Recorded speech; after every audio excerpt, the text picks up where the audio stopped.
Bonjour à tous, c'est David de la chaîne Norme Vert, bienvenue dans cette nouvelle vidéo.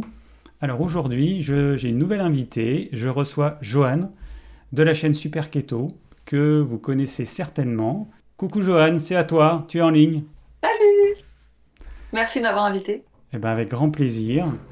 En parlant un petit peu tous les deux, on s'est rendu compte qu'on avait envie l'un et l'autre de faire plus connaissance. Donc c'est bien que ça se soit fait maintenant, voilà. C'était le bon moment, je pense. Alors, qu'est-ce qu'on va faire dans cette vidéo? Eh bien, on va parler de différentes choses. On a prévu d'aborder certains sujets avec Johan, et puis on va voir un petit peu là où ça va nous mener. Pour commencer, Johan, tu vas commencer par te présenter pour que les rares personnes qui ne te connaissent pas sachent qui tu es. Oui, merci. Moi, j'ai commencé la diète cétogène il y a 8 ans et demi, et en fait, tout mon parcours depuis est documenté sur YouTube, parce qu'en fait, quand j'ai commencé, j'ai voulu ouvrir ma chaîne et j'avais pas d'ambition, hein. J'étais en mode, je vais faire 1 an de cétogène et faire une sorte d'expérience N-1, quoi. Et, euh, et montrer ce que ça fait aux gens. Et en fait, comme c'était pour ma famille, mon entourage, enfin vraiment juste les gens autour de moi, j'avais même pas de caméra, pas de logiciel de montage. Enfin, voilà, c'était pas l'enjeu. C'était juste moi. Et en fait, j'ai commencé parce que je voulais perdre du poids, machin, enfin des trucs un peu, voilà, débilos à l'époque. Et en fait, entrant dans le truc, c'est ouvert une dimension que j'attendais pas. Où j'ai appris, j'ai compris qu'en fait, c'était une diète que tu pouvais pas faire sans la comprendre vraiment très bien et aller au bout et tout. Et donc, c'est ouvert un espèce de truc énorme où il a fallu beaucoup apprendre, beaucoup. Puis moi, je me suis lancée dedans enfin, c'était génial, quoi. C'était trop bien. Et du coup, j'ai continué. Du coup, ma chaîne, au lieu de durer 1 an, elle est restée et c'est ce qu'elle est aujourd'hui. Et puis, euh, et puis j'ai aussi écrit un livre sur la diète cétogène, du coup, qui s'appelle Révolution cétogène, et que j'ai écrit avec Nora Tellis. Et, euh, et en fait, voilà, maintenant, je vis avec ça, c'est-à-dire que c'est ma diète pour moi, mais ma passion, c'est aussi redonner aux autres ce que ça m'a apporté à moi, tout ce que ça m'a apporté dans ma vie, et ça a été progressif, j'ai envie de le rendre aux autres. Et ma façon de le rendre, c'est de euh, l'expliquer de la manière la plus pointue possible pour que les gens la fassent d'une manière qui les mette en santé plutôt que l'inverse. Parce que je pense que c'est aussi pour ça qu'on s'entend bien, c'est que pour nous, il y a une façon de la faire et peut-être des façons de pas la faire. Donc voilà, mon envie, c'est ça. Ouais. Juste pour ajouter par rapport à ce que tu viens de dire, donc tu as une chaîne YouTube, le lien est évidemment dans la description de la vidéo. Tu as également un site, donc c'est Oui, superketo.fr. oui. Oui, j'avais à l'époque, enfin surtout avant, j'ai beaucoup écrit dessus. Bon, un peu moins maintenant, mais je continue quand même. Mais c'est vrai que c'est aussi un support d'information. Mm. Parce que je pense que plus on a de matière pour comprendre, meilleures sont les chances de bien le faire, quoi. Tout à fait. Et puis tu as aussi un compte Insta. Bon, ouais, donc ce livre que j'ai relu là, juste avant de faire cette vidéo, eh bien, c'est un livre qui va vous aider, alors qui va vous permettre de comprendre ce qu'est le régime cétogène, bien évidemment, qui va vous aider à vous céto-adapter en donnant des bons conseils. Et puis c'est un des rares livres, alors tellement rare que je ne sais pas si j'en ai vu d'autres, qui donne des recettes de cuisine hypotoxiques et les rares recettes où il y a des aliments gris. Alors j'utilise ce terme parce que j'ai fait 2 vidéos qui en parlent. Donc ce sont des aliments qui vont générer de l'inflammation chez la plupart des gens. Eh bien, les rares recettes où il y a des aliments gris, c'est bien indiqué en début de recette. Attention, ces recettes qui contiennent des aliments gris ne sont pas à faire quand on est dans notre période de céto-adaptation. C'est uniquement une fois qu'on est céto-adapté et c'est bien indiqué. Voilà, alors moi j'ai bien aimé ça. Bon, en gros j'ai quasiment tout aimé. Après, il y a des petits détails, on en a parlé. La problématique quand on écrit un livre, c'est que c'est un instant T, c'est figé. Une fois qu'il est écrit, il est écrit. Quand on fait un site internet, on peut changer les choses. Quand on Ouais. écrit un livre, c'est plus possible. Si on apprend de nouvelles choses, si on prend conscience de certaines choses, on peut pas le modifier. À plus forte raison, si t'écris à deux. parce que si tu veux changer quelque chose au moment de la réimpression, il faut que l'autre il soit d'accord. Si par extraordinaire, tu t'étais un peu fâché avec la personne. D'accord. Ok, bon, en tout cas pour moi, c'est un livre que je conseille sans aucun problème parce que il y a tout. Voilà, franchement, il y a tout. Nous, on a voulu que ce soit un manuel de céto-adaptation. Et c'est ce qu'on se disait avec David avant de commencer, ben, il y a le côté, c'est pas forcément un livre sur le cétogène couvert sous tous ses aspects, c'est vraiment le truc de je commence et comment je fais si je veux faire une vraie phase d'adaptation qui métaboliquement me mette bien. Pour commencer, moi j'ai juste une petite question. Donc, tu as expliqué un petit peu certaines choses, mais qu'est-ce qui, dans ta vie, a fait que tu es allé vers le cétogène à un moment où c'était pas du tout à la mode, où on n'en parlait pas comme on en parle maintenant, où il n'y avait pas 50 livres qui traitent du sujet? Pourquoi tu es allé là-dedans? Ça faisait déjà 2 ans que j'étais en diète paléo, non plus que ça, peut-être même oui, ça doit être 4 plutôt. Mais en fait, je sentais les limites de la diète paléo métaboliquement parce que ça m'avait pas résolu, ça avait enlevé un certain nombre d'aliments transformés, chiants et tout ça. Mais ça n'avait pas résolu des problèmes de glycémie déréglée, notamment, moi c'était mon principal problème, des problèmes de dominance d'œstrogène un peu et de porosité intestinale.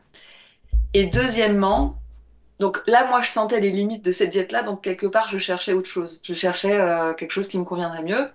Puis l'autre chose, c'est que j'avais un problème j'étais déjà en sous-poids, mais je voulais encore maigrir. Je faisais des monodiètes, voire des jeûnes toutes les semaines, machin, pour maintenir mon poids, qui était déjà pas. Et donc, je cherchais un truc encore plus extrême. C'est pour ça que j'ai fait une moue un peu tout à l'heure quand j'ai dit que je cherchais à perdre du poids. Je dis pas du tout qu'on peut pas perdre de cétogène, mais moi, j'avais lu dans un livre de Marc Sisson que voilà, la diète cétogène, c'était un truc extrême qu'on faisait quand on voulait perdre du poids très radicalement, et que c'était mentionné un peu comme c'est dangereux. Et d'ailleurs, c'est amusant parce que Marc Sisson a ensuite écrit des livres sur le cétogène. Mais à cette époque-là, lui aussi, dans son état d'esprit, c'est extrême, c'est dangereux. Et à plus forte raison parce que les gens qui le pratiquaient à cette époque-là, c'était des gens qui faisaient extrêmement faible en glucides et pas de gras ajouté, donc effectivement, c'est une connerie. Donc moi, j'ai commencé à faire ça quelques jours avant Noël de 2000 2016, 2015, enfin je sais plus. Et, euh, et puis ben, comme je voyais bien que ça marchait pas, enfin j'ai perdu les 4 kilos d'eau que tout le monde perd, mais que j'étais pas bien du tout, j'avais tous les symptômes de keto flow et tout, ben voilà, j'ai commencé à me renseigner, après je suis rentrée dedans pour de vrai. Mais à la base, c'est vraiment des trucs un peu voilà, tu vois, les raisons classiques qui m'ont amené là, quoi. C'est, bah, j'ai mon métabolisme qui est un peu éclaté, je sais pas pourquoi, donc je cherche quelque chose d'autre que ce que je fais, quelque chose de différent, puis voilà. Mais c'est quoi qui t'a motivé? Alors, c'est un livre? C'est quoi, en fait, à l'époque? Non, non, c'est vraiment juste, j'avais lu ce truc-là. Tu vois, pour moi, Donc, vu que c'était quelque part, le livre de Mark Sisson qui disait que c'était un régime extrême qui permettait de perdre du poids et tu t'es dit, bon, je vais quand même tester ce truc. oui, pour te dire que. Mais il y a aussi parce que j'avais compris à cette époque-là que les glucides, ça marchait pas pour moi. Donc, quand tu es dans une démarche de paléo, on t'explique déjà quand même que tu as des paliers de glucides et que tout le monde ne peut pas. Et alors à l'époque, on parlait pas de low carb. Donc moi, j'avais compris que en fait, être entre 100 grammes et 150 grammes de glucides par jour, ça m'évitait de prendre trop de poids. Mais comme je savais pas faire ma diète, en fait, je savais pas quoi manger. Enfin, j'étais pas bien et tout. Puis de toute façon, quand t'es pas bien, tu te dis bon, ok, je vais faire encore plus extrême que ce que je fais déjà. D'accord. Et pour démarrer cette diète cétogène, qu'est-ce qui t'a aidé? Parce que j'imagine qu'au début, ça devait pas être simple. Moi, je vois que maintenant, j'ai plein de livres, il y a plein de vidéos, donc je trouve que déjà, c'est pas simple. Maintenant, Ouais. mais alors, j'imagine, toi, il y a 8 ans, comment t'as Bah fait? non, moi j'ai eu beaucoup de chance. J'ai eu beaucoup de chance parce que je suis tombée, enfin j'ai acheté un ou deux livres qui étaient pas terribles. J'ai acheté The Keto Code et puis un autre truc qui était pas terrible. Et puis après, je suis tombée sur la chaîne de Stéphanie Persson, Mhm. qui est à mon avis la référence universelle elle, ça doit bientôt faire 15 ans qu'elle le fait. Elle a vraiment commencé à un moment où il y avait rien. Et puis c'est quelqu'un qui a, pour moi, une compréhension du métabolisme extrêmement profonde. Elle fait énormément de coaching, donc elle apprend beaucoup avec les gens et tout. Et donc, elle connaît très très bien les problèmes que rencontrent les gens, pourquoi ils bloquent, qu'est-ce qui, tu vois. Et moi, j'ai eu la chance de non seulement binge-watch ces vidéos, parce que j'étais en plein keto flou, j'étais pas bien et tout, donc en fait, j'étais dans le noir, en train de regarder toutes ces vidéos pendant 2 semaines. Je pense qu'elle en a plus de quasiment 2000 hein, sur sa chaîne. Et ensuite, je me suis fait coacher par elle, parce qu'en fait, des fois, tu prends l'information et t'arrives pas à la mettre. Tu vois, c'était tellement contre-intuitif pour moi de manger des matières grasses là comme ça. Genre quoi? On va prendre une tablette de beurre et la manger? Mais non, mais jamais. Enfin, puis c'est des calories. Enfin, donc j'entendais des informations, ça rentrait, et mon cerveau disait, mais non, on va pas le faire. Enfin, et donc le coaching, ça a été le truc de, ok, mais maintenant je rentre dans l'action. Donc j'ai pris 4 séances de coaching avec elle. Ça m'a coûté, à l'époque, j'avais pas trop le budget, mais j'avais vraiment envie. Meilleure décision ever, quoi. Bah, c'est clair, comme ça, on arrive. Enfin, moi, en tout cas, j'arrive à situer, à te situer. Parce que tu sais, je trouve que c'est intéressant de voir quels ont été nos maîtres, entre guillemets, quelles sont les personnes qui nous ont mis le pied à l'étrier, qui nous ont appris ce qu'on sait aujourd'hui. Et je trouve que c'est pas mal de voir que c'est elle. Alors, moi, j'ai vu quelques vidéos d'elle, parce qu'elle en fait, je crois, quasiment tous les jours des vidéos. Et c'est vrai que je trouve que c'est super intéressant. Ce qui me plaît aussi, c'est que quand tu la regardes et quand tu essaies de deviner son âge, tu te plantes systématiquement. Et en fait, les gens oublient avec les réseaux sociaux que jusqu'à, on va dire, 40, 45 ans, tu vis Sur tes sur ton réserves. potentiel de naissance. Et Mm, après, tu es responsable de ton physique. mm. Et c'est pour ça, c'est très bien suivre des comptes de nanas qui ont 22 ans et qui font n'importe quoi et se dire, moi, je veux faire ça et ça marche pour moi. Moi, je pense que c'est plus intéressant de regarder qui sont des gens qui sont plus âgés que nous. Et c'est quoi leur santé? Qu'est-ce qu'ils font? Et qui ont l'honnêteté de dire aussi quand ils se sont plantés parce que bah, tout le monde se plante. Elle le fait aussi avec beaucoup d'humilité. Donc moi, j'aime beaucoup le perso, quoi. Nous, on t'a découvert, Johan, avec François, l'été dernier, donc l'été 2023. François a commencé à mettre en pratique le régime cétogène. Et ben, je pense qu'il a mangé une bonne partie de ton contenu parce que parce qu'apparemment le cétogène ça lui suffisait pas, j'en sais rien. Non mais en fait il a eu besoin, comme tout le monde, de comprendre comment ça fonctionnait et il est allé vers toi. Donc c'est vrai que quand on cherche dans le monde francophone des informations sur le cétogène et plus que des informations, parce que là c'est ton expérience que tu délivres à travers toutes ces vidéos, ton expérience personnelle et en tant que coach dans l'alimentation cétogène, eh ben, il n'y en a pas 50. Et donc, alors pour moi, tu es la papesse du cétogène dans le monde francophone, parce que on va avoir des sites qui vont parler du cétogène. Donc il y a par exemple Ulrich Genesson qui a une chaîne que je trouve très intéressante. Et donc lui, il a dernièrement fait plein de témoignages, donc j'ai trouvé ça très intéressant de voir des témoignages divers et variés. Tu vas avoir la chaîne Sequoia Santé de Boris, qui est un médecin, J'aime bien. et qui va apporter justement toutes les connaissances qu'il a en tant que médecin, et puis le fait que lui, il a à disposition en tant que médecin de tout un tas d'analyses qui lui permettent de monitorer les patients, de voir comment ça évolue. Donc ça, c'est génial aussi d'avoir ce type Trop bien. d'informations. Ouais, ouais. Mais du coup, ce sera vraiment différent de toi, ce que tu apportes sur ta chaîne. Puis il y a plein de chaînes, probablement que je ne connais pas, évidemment. Mais en tout cas, voilà. Donc toi, pour moi, tu es une référence. Et c'est pour ça qu'il y a beaucoup de gens qui se lancent dans le cétogène, qui te connaissent. Et en fait, il y a plein de gens, quand j'ai dit que je démarrais le cétogène, ils ont voulu tenter l'expérience. Donc j'ai motivé des personnes à tester le cétogène. Il y a plein de gens qui me disent, bah, j'ai commencé comme toi, à la même période.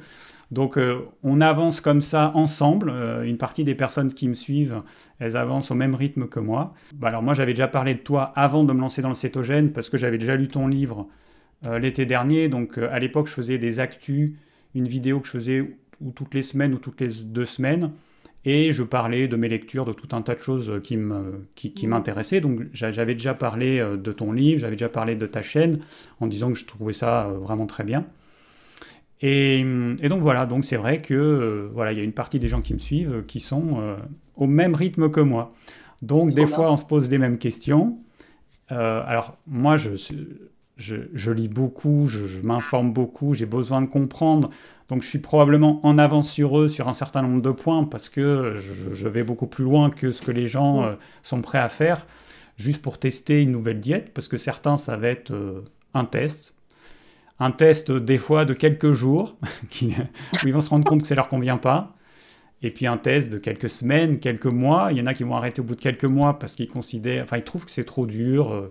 Bon, pour différentes raisons, ils vont arrêter. Et puis il y en a d'autres qui vont continuer. Alors je ne sais pas le pourcentage sur 100 personnes qui commencent. Combien il y en a qui abandonnent? J'imagine pas mal quand même. Parce que c'est très compliqué à suivre. Il y a des gens, ils vont avoir des difficultés par rapport à leur entourage. Ils ne sont pas capables de s'imposer en disant, bah voilà, moi c'est la diète que j'ai envie d'expérimenter maintenant. Bon, évidemment, ça pose beaucoup de questions, c'est toujours les mêmes questions, et il y en a qui n'arrivent pas en fait à gérer Ouais, mais ça. tu vois, je trouve que la différence avec d'autres diètes, c'est que le modèle de la diète telle que les gens la connaissent, c'est je commence et j'ai la gratification de voir mon poids baisser, donc je suis content et ça me motive et c'est pour ça que je continue. Et la différence avec le cétogène, c'est que la gratification qui vient en premier, c'est pas la perte de poids premièrement, c'est plus des trucs d'ordre bah, plutôt de l'énergie, des choses comme ça. Et puis en fait, ce que les gens ne savent pas, c'est que ça ne prend pas 2 semaines, contrairement à ce qu'on leur dit dans les livres, ça peut prendre plusieurs mois. Et donc, pendant 2, 3 mois, tu es dans une phase où, en fait, non seulement tu fais des efforts, c'est très restrictif par rapport à ce que tu avais l'habitude, parce que moi, je trouve pas ça restrictif, mais comparativement à une diète occidentale, c'est restrictif, mais t'as pas encore l'énergie, mais t'as pas forcément de perte de poids, mais, tu vois, et donc, du coup, oui, je pense que là, on perd des gens et on perd surtout ceux qui ne savent pas qu'à cet endroit, c'est normal que ce soit pas encore là. Du coup, ceux-là, ils se disent, ben non, cette diète, elle va pas pour moi. Et t'as tous ceux qui savent pas gérer leurs minéraux. Alors eux, c'est un cauchemar. Et du coup, ils arrêtent parce qu'ils se disent, mais non, mais cette diète, en plus, elle est mauvaise pour ma santé. Vas-y, j'ai des palpitations, j'ai l'impression que je vais claquer. Donc oui, il y a un taux d'échec important qui est dû à de la mauvaise information ou de la non-information. Bon, moi j'ai expérimenté tout ça, j'ai expérimenté aussi la prise de poids, chose qui est exceptionnelle chez moi, parce que je suis un Ah ouais? tempérament mince. Je n'ai Ouais. jamais réussi à prendre du poids, à part quelques périodes dans ma vie où j'ai fait beaucoup de sport. Mais sinon, j'ai jamais réussi à prendre du poids. Et donc, c'est la première fois que j'arrive à prendre. Bah là, j'en suis à 4 kilos à peu près, entre 3,5 et 4. Donc pour moi, c'est exceptionnel, hein. Parce que déjà prendre un kilo, moi je suis quelqu'un qui a eu pendant toute sa vie un poids, mais comme ça, quoi, qui n'a pas du tout bougé. Je pouvais manger ce que je veux, ça ne bougeait pas. J'ai envie. Mais alors au début, ça m'a un petit peu gêné, parce que bon, le poids, j'ai pris un petit peu sur le ventre. Alors bon, François, quand je lui dis ça, il rigole, parce que lui, c'est un tempérament à prendre du poids facilement. Donc il y a eu des périodes de sa vie où il a pris beaucoup de poids, genre plus 20 ou 25 kilos par rapport à maintenant. Donc c'est vrai que ça fait beaucoup. Alors moi, quand je lui dis ça, il rigole bien. Oui, Mais on rigole, voilà. quoi. Mais tu vois, quelqu'un qui est habitué à avoir une certaine silhouette et qui voit sa silhouette. Enfin, tu vois, j'ai 50 ans, donc pendant 50 ans, ma silhouette, c'était ça. Mais personne n'aime ça de toute façon. Il y en a qui sont habitués, malheureusement, Ouais, à oui, avoir une silhouette qui fait ça. oui. Donc c'est vrai que c'est pas du tout agréable, c'est un vrai calvaire, hein. Mais dans tous les Mais cas, voilà, si tu le subis, si tu ne l'as pas choisi, tu vas pas apprécier, quoi. tu vois, maintenant, je me dis, parce que je pense que j'en ai pris un chouïa partout, et ça me fait un corps qui est quand même plus harmonieux. Tu vois, être maigre, je sais que les gens qui sont en surpoids rêveraient d'avoir un corps comme moi, comme le mien. Mais en fait, quand tu es mince, avec des périodes où j'étais maigre, mais t'aimes pas ton corps, tu vois. C'est un corps qui est fragile. Et en plus, c'est pas, c'est pas une question d'apparence. C'est que moi, je sais que si j'avais une maladie grave longue, avec le peu de réserve que j'avais avant, maintenant ça va un petit peu mieux. Mais moi, j'ai des chances de claquer, en fait. Donc, Je suis d'accord. je peux pas jeûner pendant. Moi, je peux pas jeûner pendant X semaines. C'est impossible. Je claque avant. Donc maintenant, tu vois, avoir ce gras qui, en fait, est physiologique, c'est bien d'en avoir un petit peu.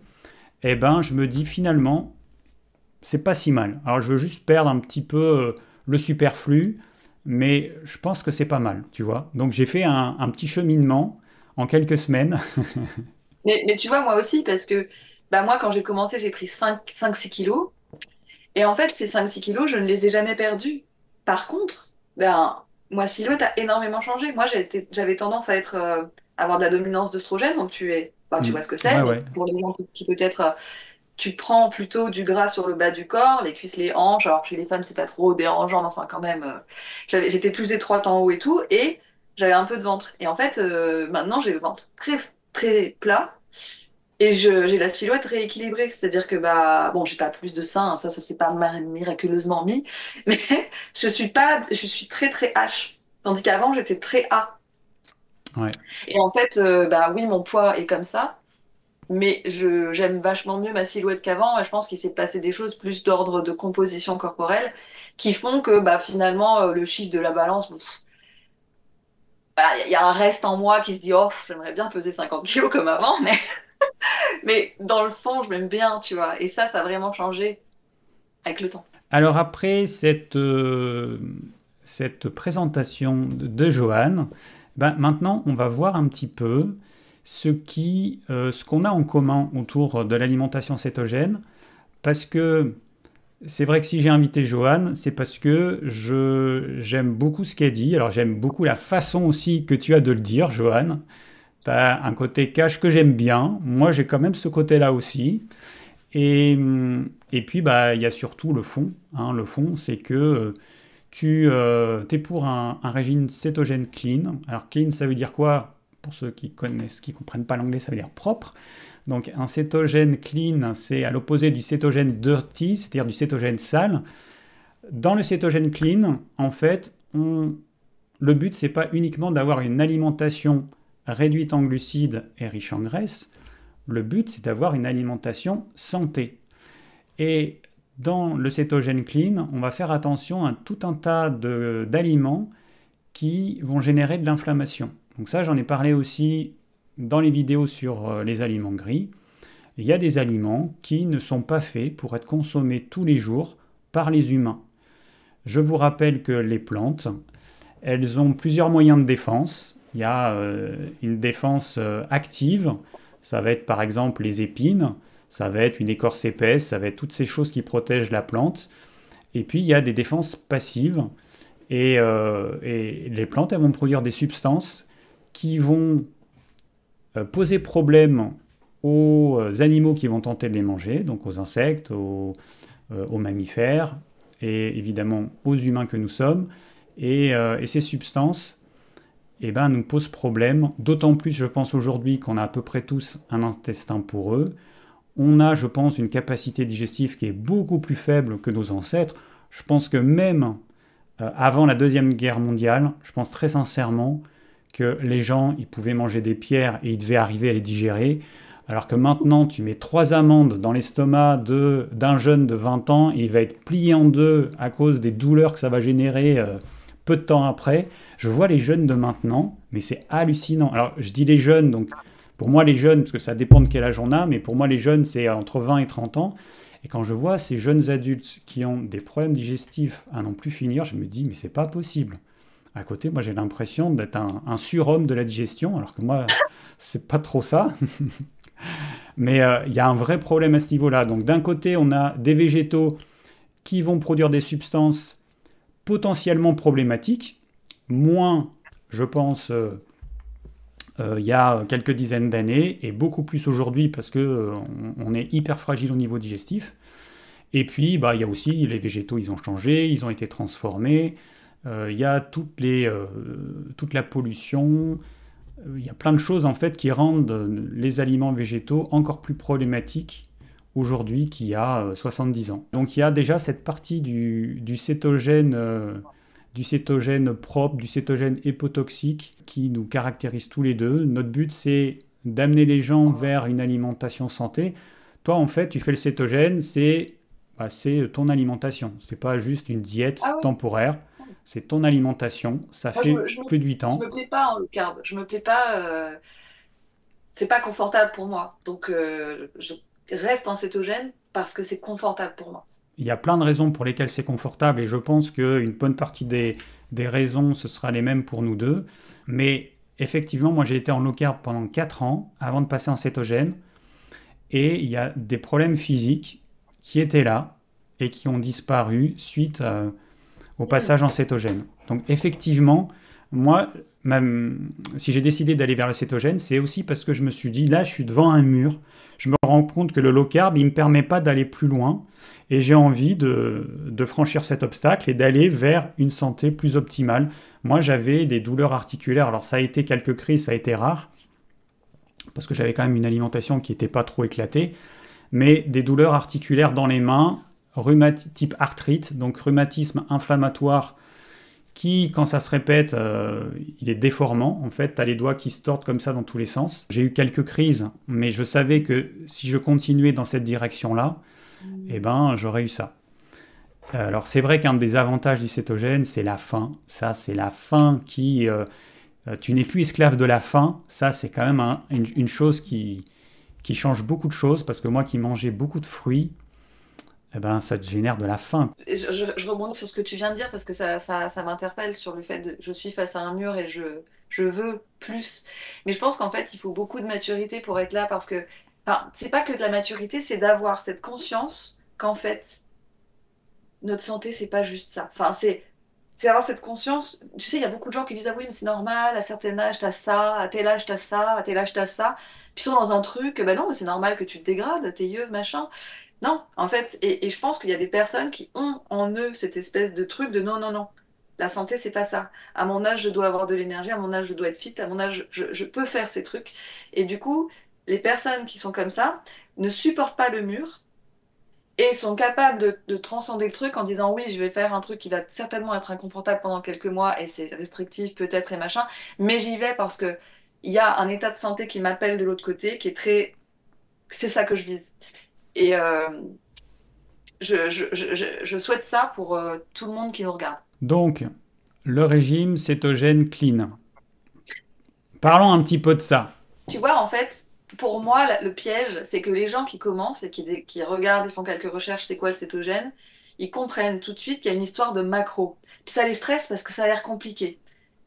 Du coup, leur focus, c'est qu'il faut absolument que je réduise mes glucides, que j'ai les pourcentages qu'il faut et tout. Mais en faisant ça, ils se retrouvent à oublier complètement le facteur qualitatif de ce qu'ils sont en train de manger. Puis je me souviens de tomber par hasard après. Moi, j'avais déjà ma chaîne depuis quelques années et tout. Puis je faisais déjà du coaching, machin. Je tombe sur un ami à moi de longue date que j'avais rencontré au poker, machin, que j'avais plus vu depuis longtemps, qui je découvre qui fait du cétogène parce que à un tournoi de poker, je le vois se bourrer de knackis à la mayonnaise. Alors moi, j'étais en... enfin, je regardais ça, tu vois, et puis je l'entends dire à un pote à la table, ouais, je fais une diète cétogène, machin. Je lui dis, non, mais tu m'en as même pas parlé. Alors que, il me dit, non, non, mais toi, faut que tu dises aux gens que ce que tu fais, c'est pas le cétogène. Toi, c'est les interdictions, machin. Et donc, vraiment, pour moi, c'est l'incarnation de ce truc de pour les gens, le cétogène au début, c'est des macros. Alors que, bah oui, il faut des macros, mais si tu prends que le facteur de pourcentage de calories, bah, tu te retrouves dans un truc qui a plus vraiment de sens et tu sais plus ce que tu manges des macros. Alors que non, tu manges des aliments. Et c'est pour ça que bah, pour moi, tu es obligé de regarder effectivement qu'est-ce que je mange exactement et quel sens j'y donne. Physiologiquement, c'est quoi la diète cétogène? Qu'est-ce que ça cherche à reproduire? Est-ce que vraiment la diète cétogène, c'est aller chez Délice Low Carb, acheter des barres au maltitol? Est-ce que ça fait sens? Est-ce que ça résonne en vous comme un truc qui va vous mettre en santé? J'ai un peu des doutes. Comme les knackis à la mayo, quoi. Ouais, je suis tout à fait d'accord. C'est vrai que le cétogène, ça se résume pas à X pourcentage de protéines, X pourcentage de glucides et X pourcentage de lipides. Les lipides, alors c'est absolument fondamental. C'est clair que la mayonnaise à l'huile de tournesol, plus merdique, c'est difficile. Bon, je pense que ton ami, il a dû trouver toutes les choses merdiques et je pense qu'il les a additionnées pour faire vraiment un cétogène bien pourri. Ah, il faisait tout ce qu'il faut. Les cacahuètes avec le fromage, après les knackis à la mayo. Je le regardais, il me disait, bah quoi, il n'y a pas de glucides. Moi, je dis plus rien parce que de toute façon, je fais pas le vrai cétogène. Donc, Allez, tapis. Ouais, c'est clair que dans ce cas-là, c'est compliqué d'argumenter parce que tu te rends compte que ça sert à rien en fait. La personne en face, elle n'est pas du tout réceptive, Elle pense que le cétogène, effectivement, c'est manger tout ce qui ne contient pas de glucides. Bon, il va faire son expérience et puis après, il verra bien. Mais en tout cas, ce n'est pas du tout nous ce qu'on conseille. Et de toute façon, on sait très bien qu'un cétogène, sur le long terme, comme tu le fais, eh ben, ça ne peut pas marcher si tu te bourres d'aliments qui vont te rendre malade, si tu te bourres d'aliments qui vont te rendre, qui vont créer de l'inflammation. Et en plus, ça aussi, c'est un truc qui nous caractérise tous les deux, c'est que on pense que c'est capital de prendre les mesures de la glycémie, de la cétonémie, pour voir où on va. Alors, dans l'adaptation, bah, c'est bien parce que ça te permet de voir si tu es dans la bonne direction, si tu vas vers la cétoadaptation, et ça te permet de voir aussi les erreurs éventuelles. Et moi, les erreurs, je les ai vues au début parce que à force d'écouter un petit peu trop les témoignages sur la chaîne d'Ulrich où les gens ils disaient que son livre c'était super, les recettes elles étaient super, qu'il faisait ça tous les jours, et bien ce que j'ai fait c'est que comme un teubé, j'ai bouffé des produits laitiers, j'ai mangé des oléagineux, et puis évidemment j'ai eu de l'inflammation, ma porosité intestinale elle a explosé, et ma glycémie, poum, et ma cétonémie, poum. Voilà, donc j'ai expérimenté ça. Et ça m'a fait perdre au moins un mois. Dans ma céto-adaptation, ça m'a fait perdre au moins un mois.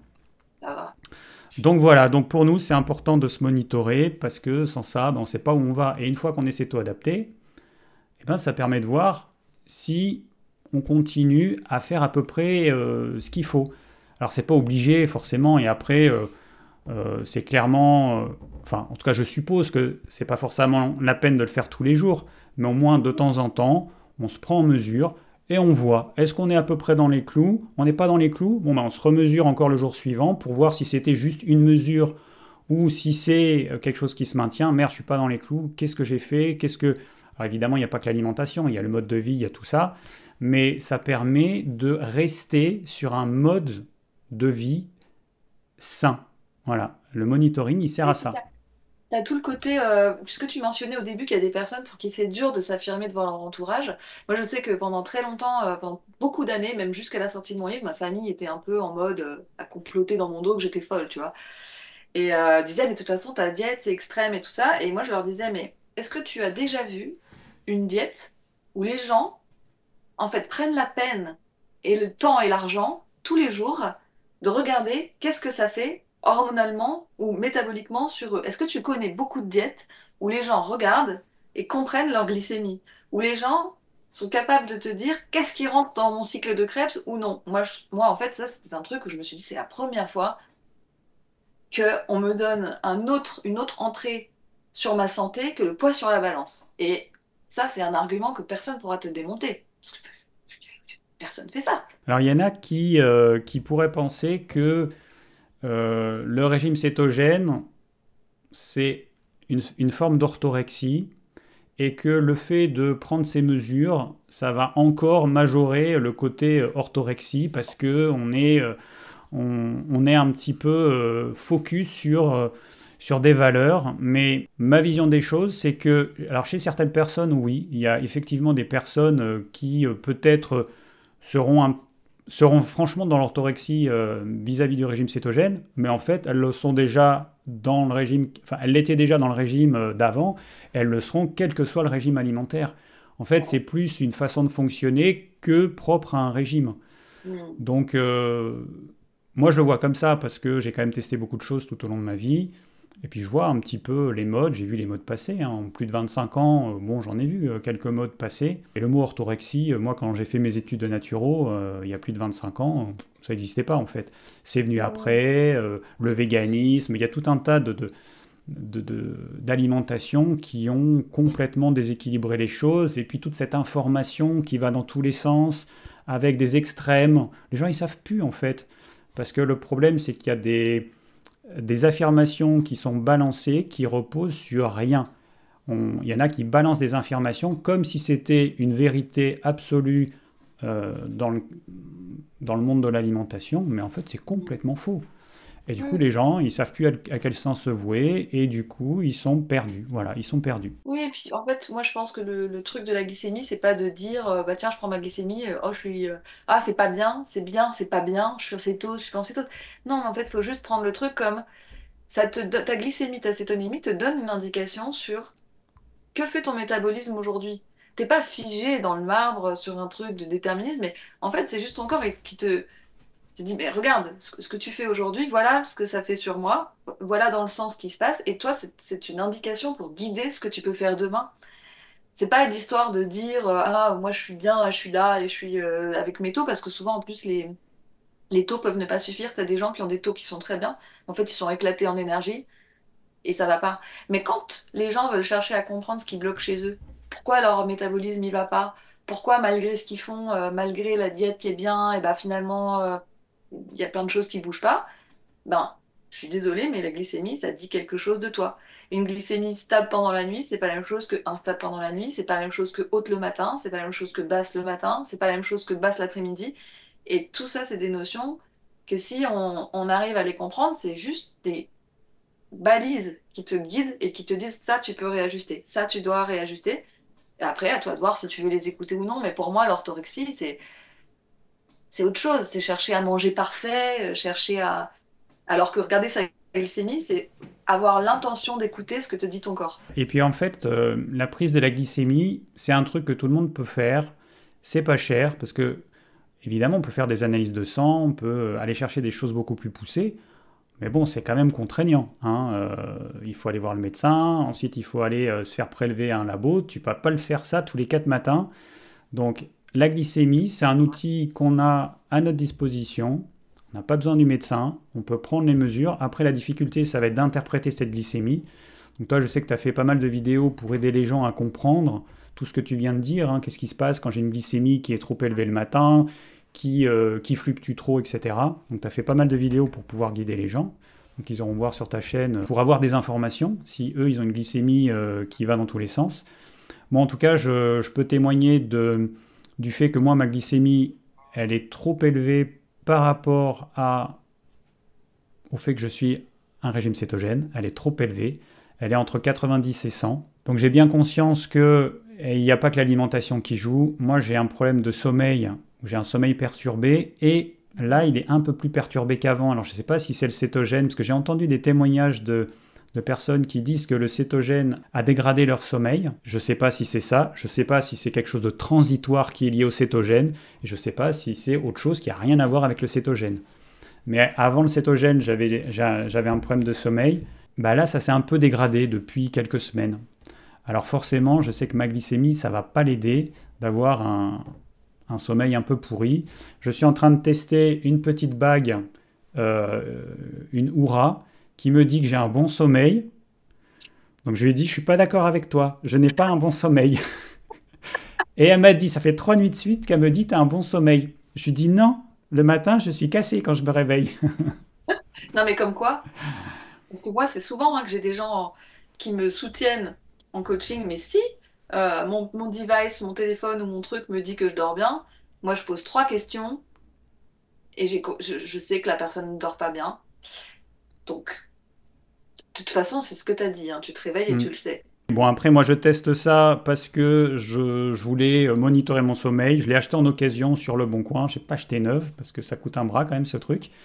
Ouais. Et donc, je voulais tester. J'ai tout à fait conscience que ces petits joujoux, c'est pas forcément très fiable.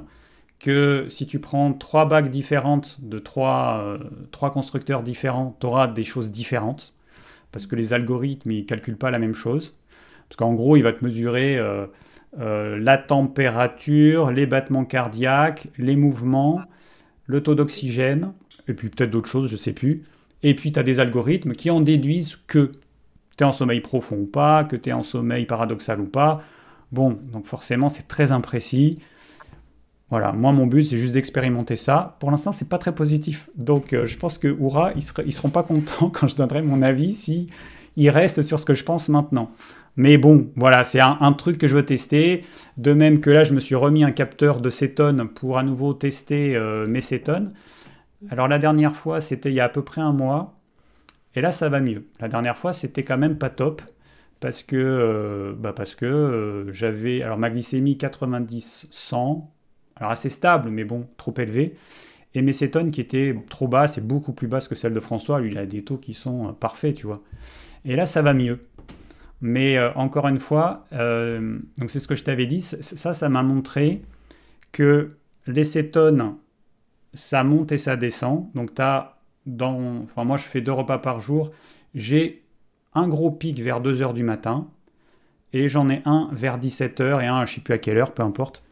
Mais en tout cas, le matin, la problématique de la prise de cétone le matin, tu vois, par exemple, j'ai testé ce matin. Ce matin, je me suis réveillé tôt, j'étais réveillé vers 6 heures, donc j'ai pris vers 6h30. J'avais, je ne sais plus, 2 et quelques. Mais si je mettais... mes cétones, elles baissent jusqu'à 9 heures du matin. Si je me lève 1 heure plus tard, au lieu que ce soit 2 et quelques, ça va être, je sais pas, 1,2. Et si je me lève au plus bas, genre je me fais une grasse mat, ce que je fais jamais, je vais avoir, je sais pas moi, 0,6. Donc en fait, suivant l'heure du dernier repas précédent, tu vas avoir un pic de cétone dans la nuit qui est, moi si je mange à 18 heures, il est à 2 heures du matin, et j'ai un cours de yoga 1 fois par semaine, et on mange plus tard, on mange à 20 heures. Et du coup, quand je mange à 20 heures, mon pic de cétone, il est à 4 heures du matin. Donc du coup, tu imagines un pic à 4 heures du matin, qui décroît, qui décroît, qui décroît, et ben du coup, je vais avoir une translation de 2 heures. Et quand je mange plus tard, c'est-à-dire quand je mange à 20 heures au lieu de 18 heures, le lendemain matin, j'ai des bonnes cétones. Juste parce que, par rapport à ma courbe de décroissance, je suis plus proche du haut. Tu vois? Tu es tout nouveau dans le cétogène. En fait, tu es dans le premier degré d'adaptation, mais un des degrés d'adaptation qui est d'après, c'est le fait que justement, en fait, tes cétones ne soient pas uniquement dépendantes de tes heures de prise alimentaire. Et c'est le but. Et c'est génial que tu fasses ce témoignage parce que c'est la preuve euh, qu'on ne peut pas démonter que on ne fait pas une adaptation en 2 semaines et qu'on n'est pas une machine à brûler du gras en 2 semaines. Parce que cette étape-là, d'être capable de, oui, j'ai fini de digérer, donc j'ai eu mon pic de cétone alimentaire, machin, mais mon corps bascule naturellement sur ces cétones, enfin sur du gras stocké qui dégrade en cétone, et du coup mon taux ne varie pas beaucoup, ben ça, c'est des choses qui viennent bien plus tard. Et donc, c'est vachement bien que tu le mettes sur la table. Je fais aussi l'expérience. Alors, j'analyserai toutes les données à la fin de cette période de 2 semaines, mais j'ai aussi fait l'expérience là d'un jour. J'avais pas fait la première fois. J'avais pas envie de jeûner. Enfin, j'avais pas envie de sauter un repas. Donc, ce que j'ai fait, c'est que au lieu de manger à 18 heures, j'ai pas mangé. Et donc, j'ai encore un pic en fait dans la nuit. Alors, c'est toujours pareil. C'est entre minuit et 2 heures du matin. J'ai encore un pic quand même, mais j'ai tout à fait conscience que probablement que je ne suis pas encore pleinement céto-adapté. Moi, je pense que, très sincèrement, pour être céto-adapté, en tout cas à 50 ans, il doit falloir dans les 6 mois, alors je parle pleinement céto-adapté, parce que tu produis des Ouais, mais c'est des cétones. degrés. On disait, t'es adapté, mais c'est un degré d'adaptation. Hmm. C'est tout. Donc ça, j'en ai conscience. C'est pour ça que j'aimerais bien avoir des gens qui font le cétogène depuis longtemps, qui testent ce capteur. Ah oui, c'est vrai. Mais pourquoi ils me l'offrent pas qui se réveille, machin et machin, là. Mais non, mais pour l'instant, tu as une boîte qui fait ça. De toute façon, c'est une boîte chinoise. Ça s'appelle Sibio, le truc. SIBIO.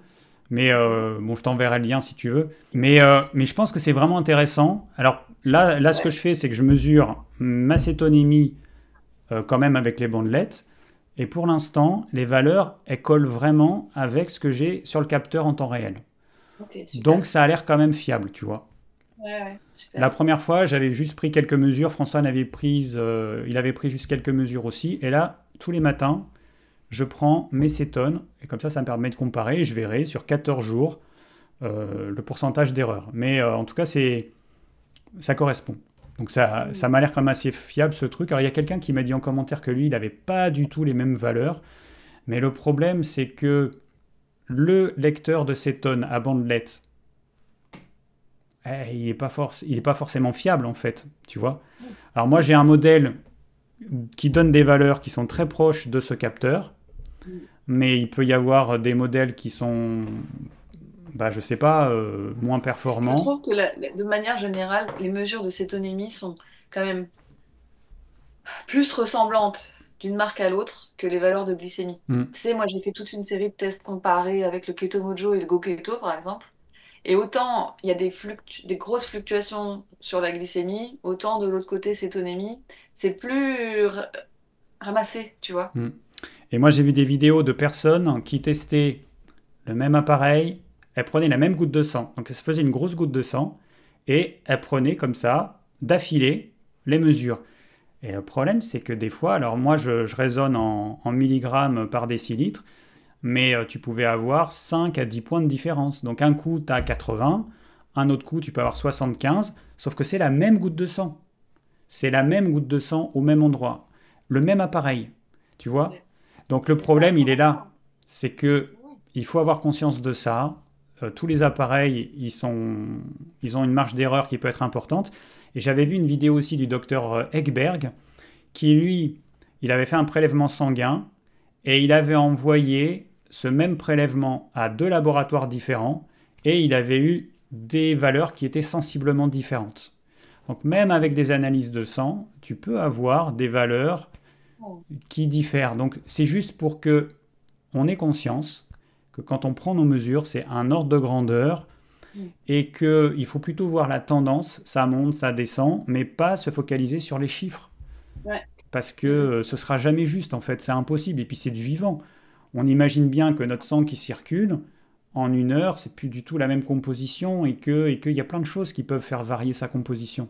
Il suffit de s'enfiler 1 litre d'eau, enfin, je veux dire, tu vas diluer en quelque sorte tu vois, ton sang Bah ouais. pour que, oui, tu vois, la glycémie va baisser, mais en fait, voilà. Sur quel autre point on est aussi d'accord dans le cétogène? Eh bien, il y a notamment la qualité des produits animaux et des matières grasses. Là, on est totalement d'accord l'un et l'autre. C'est absolument capital d'avoir des produits de qualité.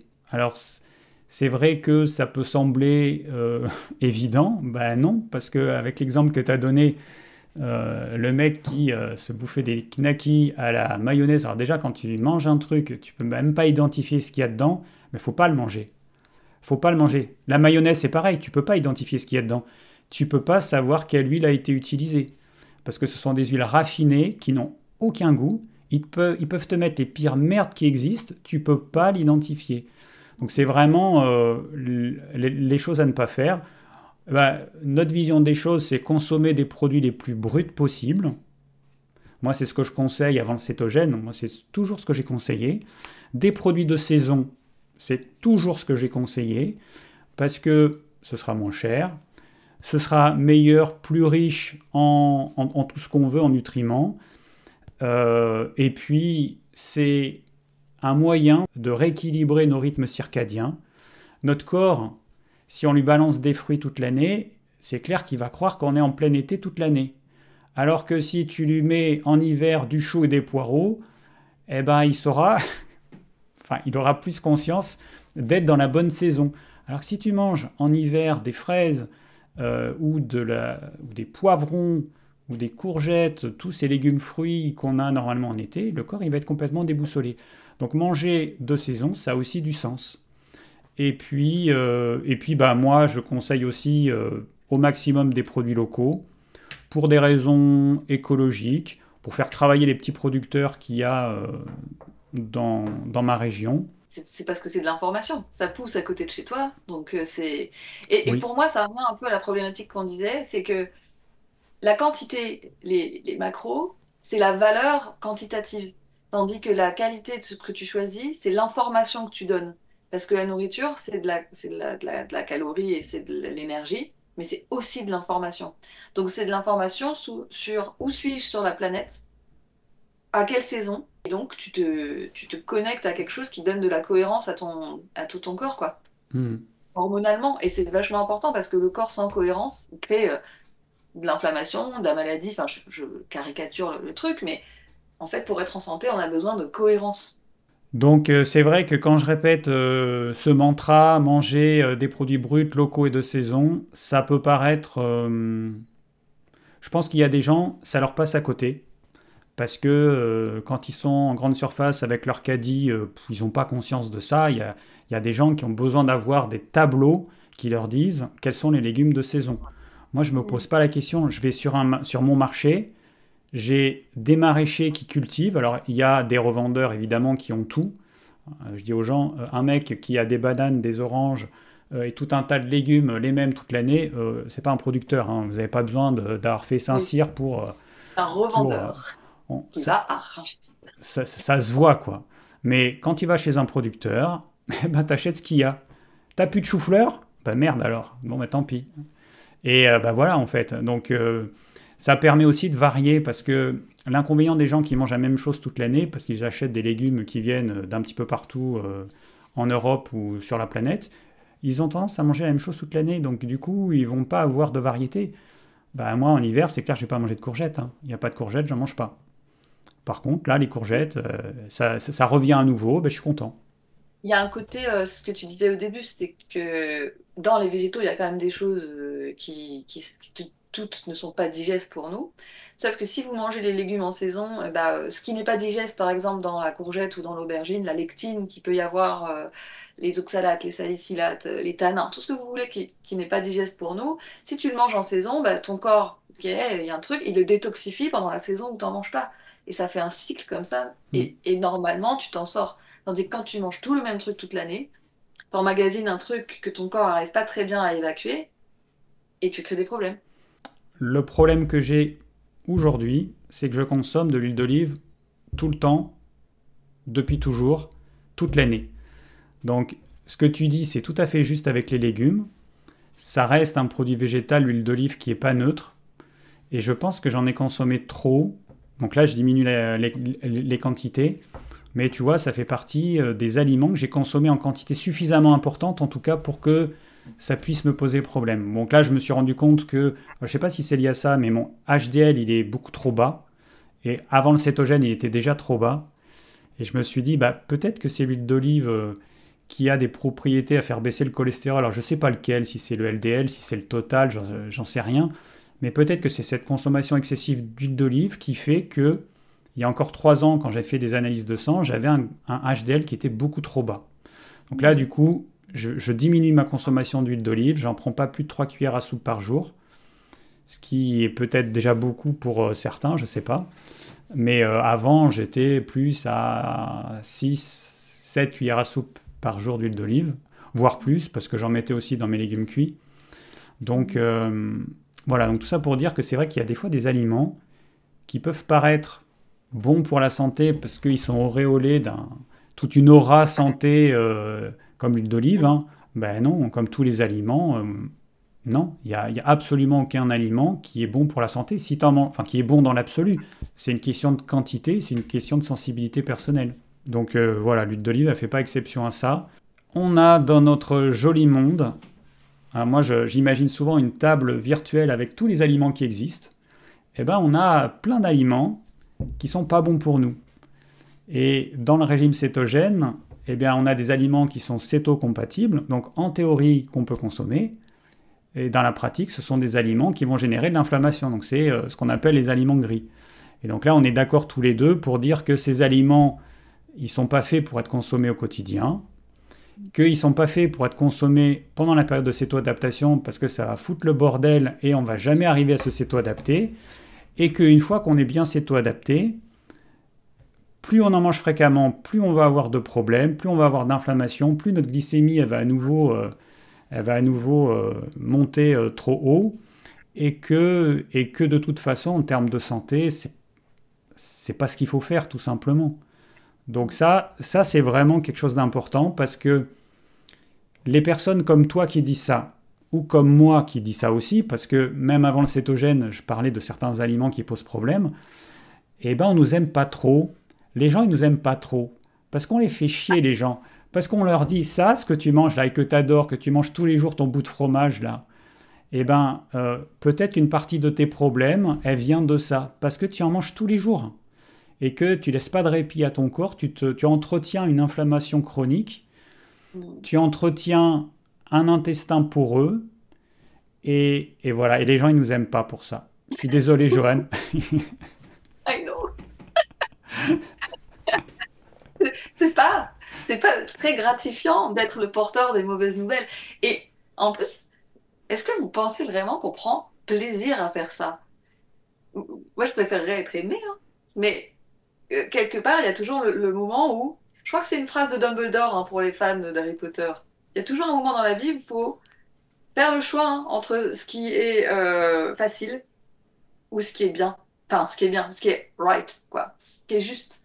Et en fait, si tu te places dans la posture de quelqu'un qui va être écouté ou regardé, quand bien même ton audience serait minuscule, tu portes une responsabilité de la santé des gens alors, tu n'as pas l'entière responsabilité, les gens ne sont pas des enfants, c'est des adultes, ok, mais en fait, même si ma chaîne est toute petite, bah, en vrai, je me dis, les gens qui écoutent, je veux pas les emmener là où leur santé se dégrade. Déjà, je peux faire des erreurs sans le savoir. Donc, s'il y a des choses que je sais quand même être des conneries, je dois... Voilà, sinon je fais pas une chaîne YouTube. Sinon, je me mets pas comme un endroit qui serait une source d'information. Peut-être qu'il y a des gens dont si tu veux, là où ils sont intéressants, c'est qu'ils rendent un truc attractif, par exemple, ou que ils amènent de la douceur dans le truc. Et puis il y en a d'autres qui sont plus sur le truc de, bah moi je veux te dire la vérité un petit peu brute et qui fait pas plaisir.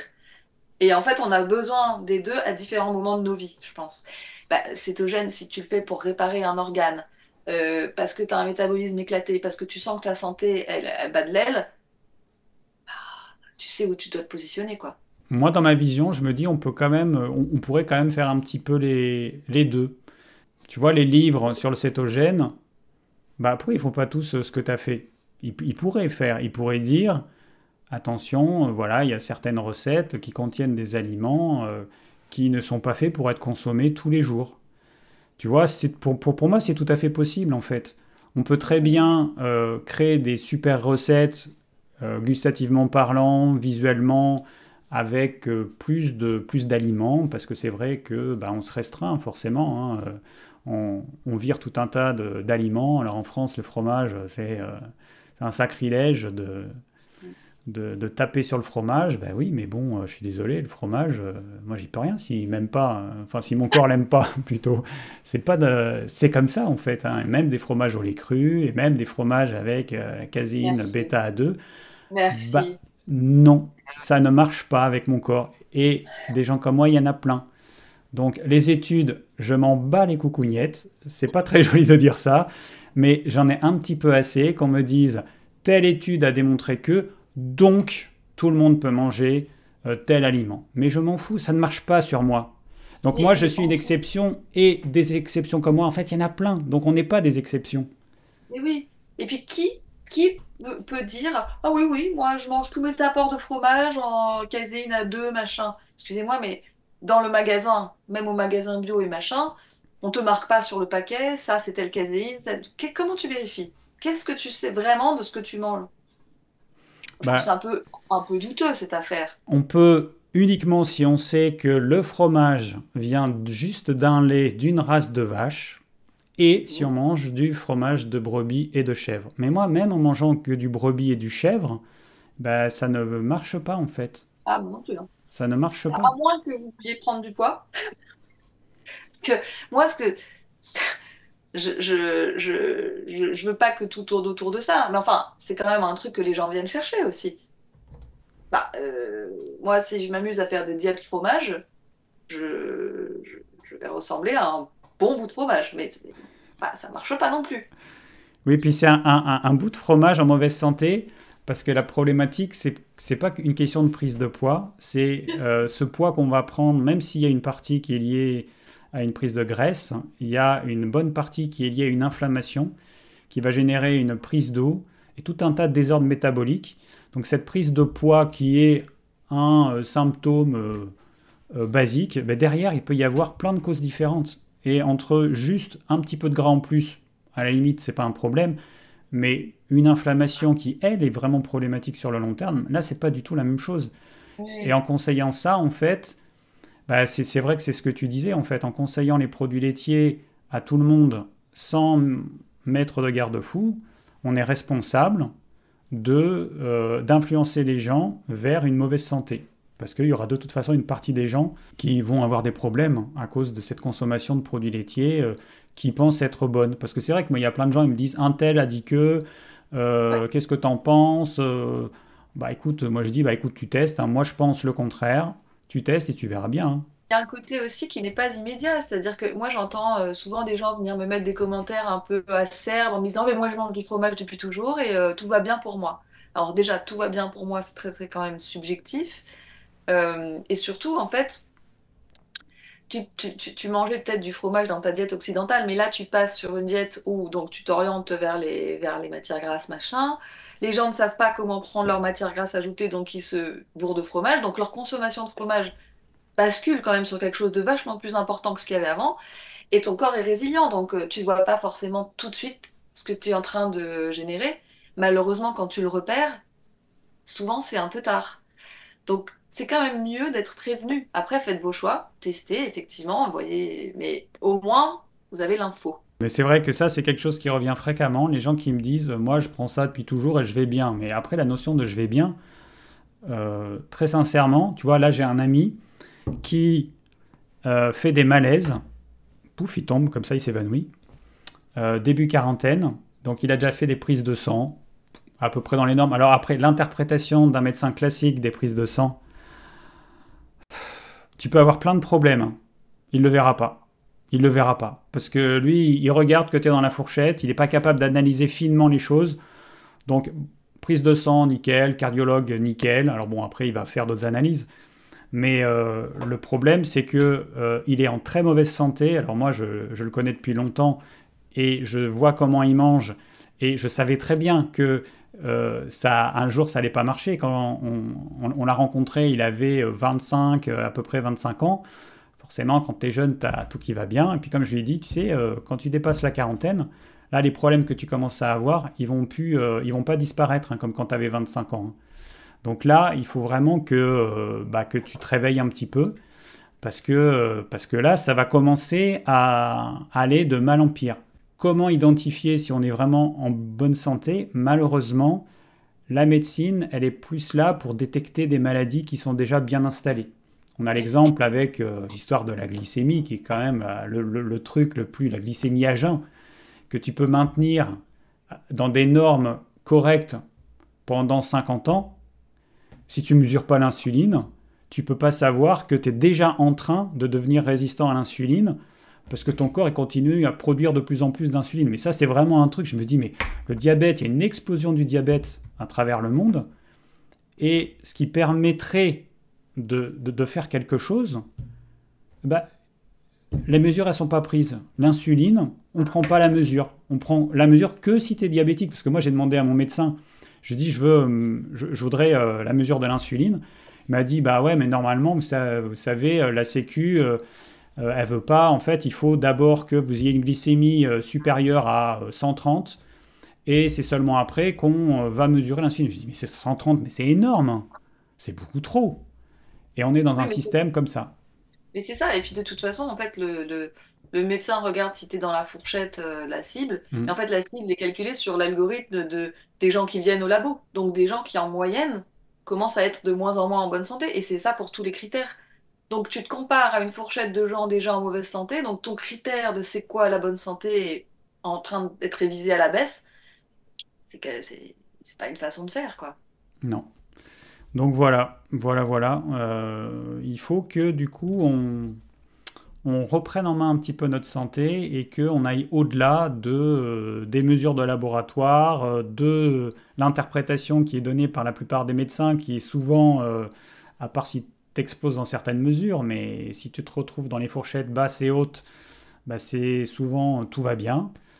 Et puis bah, le problème, c'est que généralement, si tu vas voir ton médecin parce que tu as un problème, c'est qu'il y a un problème, que ton médecin te dit tout va bien, parce que moi j'ai le cas de plusieurs personnes autour de moi, hein, qui ont des problèmes que moi je trouve pas anodins, et d'après les analyses, c'est à peu près bon.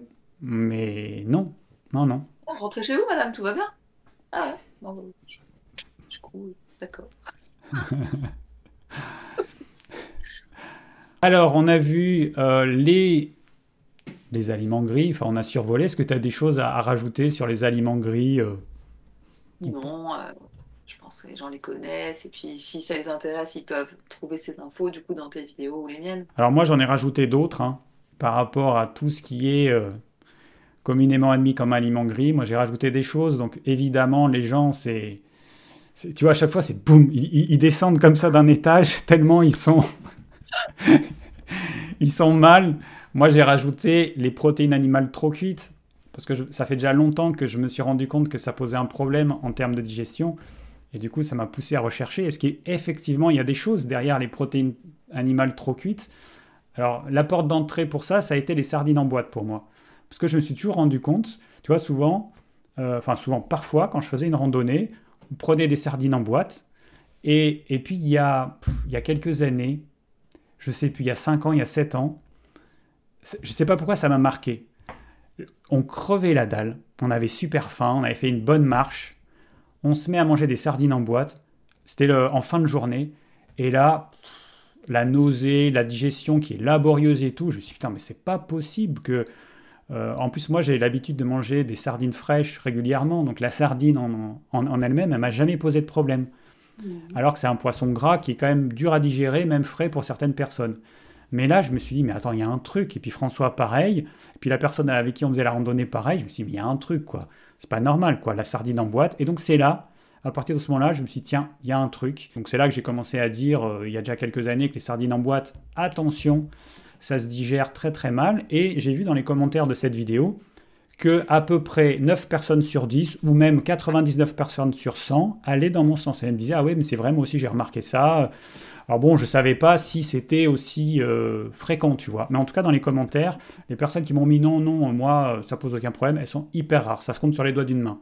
Et des commentaires, il y en a eu beaucoup, beaucoup, Moi, beaucoup sur cette je vidéo. déteste ça, donc j'en mange pas. Je peux pas dire.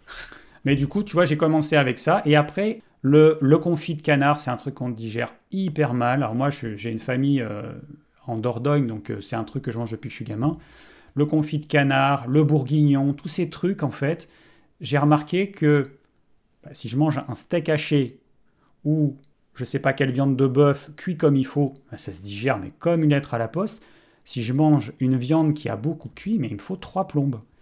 Et donc voilà, et après j'ai regardé, effectivement, il y a des études, il y a des scientifiques qui sont amusés à regarder ça. Effectivement, les protéines, elles se dénaturent très facilement. Et l'image qui m'est venue, alors j'en parlerai dans une vidéo que je vais faire prochainement, mais là je vais le dire, l'image qui m'est venue, c'est l'image du pull en laine. Un pull en laine, la laine, c'est fait de protéines. Tout le monde sait que si ton pull en laine, tu le mets dans ta machine à 40 degrés, tu te Mmh. retrouves avec un pull pour une poupée, tu vois. Hein. Les protéines qui composent la laine, elles vont être dénaturées par la chaleur. Donc après, il y a une histoire d'écailles et tout, mais peu importe, que bon, j'ai quand même voulu voir pour la laine ce qui se passait. Peu importe, on ne va pas rentrer dans le détail, mais en tout cas, la chaleur a un impact sur les protéines qui composent cette laine. C'est Et dans les intéressant. protéines de la viande, c'est la même chose. La différence, c'est que la température, elle est un peu plus élevée par rapport à la laine qui est beaucoup plus fragile, mais c'est la même chose. Quand tu prends de la viande, quand tu la fais cuire à une température trop élevée, c'est la faire bouillir pendant X heures. Trop élevée pendant trop longtemps, eh bien les protéines, elles vont changer de forme. Une protéine, c'est une molécule qui est en 3 dimensions. Et pour qu'elle soit reconnue par nos enzymes, qui sont comme des clés, eh ben, il faut que cette molécule, elle garde à peu près sa forme. Et la chaleur va, comme un morceau de plastique, ça va changer complètement la forme de cette molécule. Et nos enzymes eh ben, vont plus être capables de reconnaître cette molécule. Et c'est pour ça, en fait, qu'on n'arrive pas à digérer complètement une protéine animale trop cuite. C'est un vrai problème. Alors, il y a des gens qui me disent, ouais, mais l'homme, avant, il cuisait beaucoup il cuisait beaucoup ses viandes et tout. Oui, mais... parce qu'il y a quelqu'un qui me parlait de l'époque romaine où il y avait des recettes, je sais pas quoi. Bon, peut-être, mais c'est pas parce qu'on a fait n'importe quoi dans le passé qu'aujourd'hui, avec la connaissance qu'on a et le fait qu'on peut avoir des produits frais toute l'année, on a des frigos, je rappelle aux gens quand même qu'on a des frigos aujourd'hui, on a des congélateurs, on peut avoir des produits frais, qu'on a des hachoirs à viande qui permettent d'utiliser des morceaux durs et de pouvoir en faire de la viande hachée, de pouvoir la consommer sans avoir besoin de la faire cuire très longtemps. Aujourd'hui, on a des possibilités qu'on n'avait pas avant. Donc, eh ben voilà, il faut utiliser tous ces moyens qui permettent de consommer des produits qui vont pas les dénaturer. Et la cuisson longue pour les produits animaux, enfin longue avec une température trop élevée. Ça, c'est un vrai problème. La cuisson longue et à basse température, ça pose pas de problème. Donc, ça fait partie des choses que j'ai rajoutées, Ouais. dont, à mon avis, personne n'a jamais parlé. Je n'ai jamais entendu quelqu'un d'autre Non, parler de ça. non plus. Pourtant, tout le monde peut en faire l'expérience. Tout le monde peut faire la différence entre un même morceau de viande que tu manges juste cuit comme il faut et le même que tu fais cuire longtemps. Tout le monde peut en faire l'expérience. Et moi, je pense que tout le monde verra une différence. Tu as des personnes qui seront vraiment sensibles et qui vont avoir une sensation nauséeuse. Puis tu as des personnes qui vont simplement se rendre compte que oui, effectivement, c'est pas pareil. Tu vois, les estomacs plus costauds, ils auront moins de symptômes. Mais les personnes sensibles comme François ou moi, alors là, nous, on est des détecteurs à aliments gris, mais alors avec une finesse de détection énorme. Tu vois, là, dernièrement, on a testé la noix de macadamia, qui est réputée comme étant hypotoxique. Ben, sur nous, ça marche pas, quoi. Sur nous, ça passe pas, en fait. Hypotoxique, oui, mais enfin, ça reste quand même un profil hyper polyinsaturé. Donc, est-ce que vraiment, derrière, nos mitochondries vont en faire quelque chose? Pas sûr. Bah, on sait qu'elles vont pas en faire grand-chose, parce que les mitochondries, quand tu leur balances des acides gras polyinsaturés, elles disent, mais c'est quoi cette merde-là? Qu'est-ce que tu veux que je fasse de ça? Ça, normalement, c'est nécessaire pour le corps en toute petite quantité, mais c'est pas fait pour les mitochondries. C'est fait pour d'autres choses dans le corps, mais en toute Oui, petite oui, oui. quantité. C'est Et quand les structurel, quoi. quantités augmentent et que le corps n'a pas d'autre choix que de tenter de brûler cette saloperie, eh ben les mitochondries, elles savent pas quoi faire. Mais tu vois, c'est un peu le truc qu'on avait quand on discutait des recettes, c'est-à-dire que les gens se disent, parce qu'ils essayent de bien faire, hein. Moi je crois quand même que les gens, bah, en majorité, essayent de bien faire. Donc ils se disent, ok, j'ai entendu que les amandes, les noix, ça marche pas, il y a de l'acide phytique, c'est agressif. Bon, je vais me diriger vers celle qui a réputation d'être hypotoxique. Je vais prendre la macadamia, même si elle me coûte la peau du cul. Mais en fait, ils se mettent à faire plein de recettes où il y a ça, dans des quantités vraiment abusées. Et ben, du coup, ça marche pas non plus. Et je pense qu'à un moment, il faut faire le deuil de ce truc. Faut faire, je sais plus comment tu l'as formulé, j'ai bien aimé, mais il y a un truc, tu es en train de changer de diète, tu peux pas te dire, bah, je vais refaire tous mes machins du passé, mais avec un autre aliment. Donc, je vais faire du pain à la macadamia, du gâteau à la macadamia, de la crêpe à la macadamia, et puis tout ça. En fait, ça fonctionnera pas parce que tu veux changer ou tu veux pas changer, quoi. Mais ce que j'avais dit, en fait, c'était un petit peu comme si on voyageait dans un pays qui a une alimentation complètement différente. Par exemple, quand tu vas en Asie, eh ben, tu t'attends pas à avoir du pain, hein. Tu vas en Asie, tu vas manger les aliments qu'il y a là-bas. Généralement, il n'y a pas de dessert. Alors, avec les années, ils ont rajouté des desserts pour les Occidentaux, mais il n'y avait pas de dessert Ah avant. bon. Et c'est pour ça que leurs desserts, à la base, ils sont dégueulasses, tu vois. Ah, je savais pas. C'est intéressant. Bah, et oui, et en fait, l'alimentation cétogène, on peut l'avoir comme une alimentation d'un autre pays. Voilà, un pays Ouais. qu'on pourrait baptiser je ne sais pas comment, mais Mm. dans ce pays-là, il y a une alimentation qui est ce qu'elle est. Et ben, c'est comme si on allait en Asie, c'est comme si on allait dans tel pays en Mm. Afrique ou dans tel Mm. pays d'Amérique du Sud. C'est une autre culture, ce sont d'autres aliments. Ouais. Et ben, il faut le voir Mm. plutôt comme ça que comme une restriction, parce qu'aujourd'hui, j'ai vraiment beaucoup de commentaires de gens qui me disent que bah, les pauvres, ils n'ont plus rien à manger en fait. Avec cette alimentation cétogène, ils n'ont plus rien à manger. Oh non, mais ça, moi, le ouin-ouin, je peux pas, hein. Alors je leur dis, allez en Afrique, dans tel ou tel pays, ou dans telle partie de tel pays, et vous allez voir ce que c'est que de rien manger. Non, franchement, moi, j'ai organisé avec les gens de mon cours, genre un cours métabolisme, machin, et donc, certains d'entre nous, on s'est réunis à Lyon pour faire un pique-nique, tu vois. Chacun a amené un truc à manger, et moi, j'ai halluciné, quoi. J'ai goûté plein de trucs que j'avais jamais mangé. Enfin, il y avait une abondance et en même temps une diversité de trucs, tout était délicieux, on a passé un moment incroyable. Je veux dire, à quel moment tu peux dire, oh, non. Puis en plus, tout est meilleur quand tu rajoutes du beurre dedans. Donc, en fait, même si dans ta range, en fait, sur l'aliment classique, moi, quand j'étais en diète occidentale, je détestais le steak haché. Je trouvais que ça n'avait aucun intérêt. Tu sais, on mangeait le steak haché 5%. J'ai découvert que la viande hachée, 15%, et avec du beurre, c'était une autre dimension. Donc c'est le même aliment, mais le plaisir que tu prends à le manger, c'est plus le même. Il faut faire le voyage. Si tu vas en Asie, effectivement, tu vas pas aller manger, enfin, tu vas dans un resto un peu bien, qui va te faire goûter la cuisine locale. T'essayes pas de faire une version, voilà, bon, bref. Il faut que les gens acceptent de partir à l'aventure Ouais, dans un autre mode alimentaire, une nouvelle alimentation, soyez aventurier. avec d'autres codes en fait, avec d'autres règles. J'ai sorti une vidéo où je montre mes assiettes du mois. Alors j'ai prévu de faire ça. Alors je commence avec le mois d'avril et puis ensuite je vais remonter mars, février, janvier. Et donc enfin pas toutes mes assiettes, une partie de mes assiettes du mois, de mes repas de midi, l'entrée et le plat. Et donc j'explique un petit peu ce que j'ai fait, comment je l'ai préparé, sachant que c'est quand même assez simple. Et je me suis rendu compte que en fait, on pouvait avoir quand même une belle variété avec en gros, je sais pas, 3-4 légumes, parce que ça reste quand même les légumes d'hiver, hein, entre le chou-fleur, le chou, un petit peu de poireau parfois, et je sais plus quoi. Bon, on tourne quand même autour de la même chose, mais j'arrive à faire des trucs différents, avec des saveurs différentes, avec des couleurs différentes, des textures différentes. C'est vrai qu'il y a des personnes qui m'ont demandé de faire ce type de vidéo pour leur donner des idées. Eh ben, je pense que effectivement, si les gens n'ont pas d'idées, ils pourront s'inspirer de ce que je dis dans cette vidéo. Mais on peut quand même faire des choses sympas, même en régime cétogène, même en régime cétogène clean, on peut faire des recettes différentes. Alors, c'est sûr que quand on passe dans le céto-carni, là, forcément, il y a moins de variété. On enlève la plupart des légumes, on laisse juste certains en guise de condiments. Là, c'est sûr que c'est plus compliqué. Forcément, il y aura évidemment là beaucoup de monotonie. Moi, je Euh, suis pas prête pour ça, hein, Moi non clairement. plus. Mais après, c'est pas quelque chose qui est voué à être fait tout le temps. C'est souvent des protocoles que tu fais pour, je pense, 1 mois, 3 mois, le grand max. Moi, je pense qu'il faut vraiment pas le faire plus. Bon, après, c'est mon point de vue, mais bon, alors, si tu as vraiment un problème et qu'il faut que tu fasses ça, bon, tu tiens, 2, 3 mois, tu tiens, tu vois. Mais une vie, non.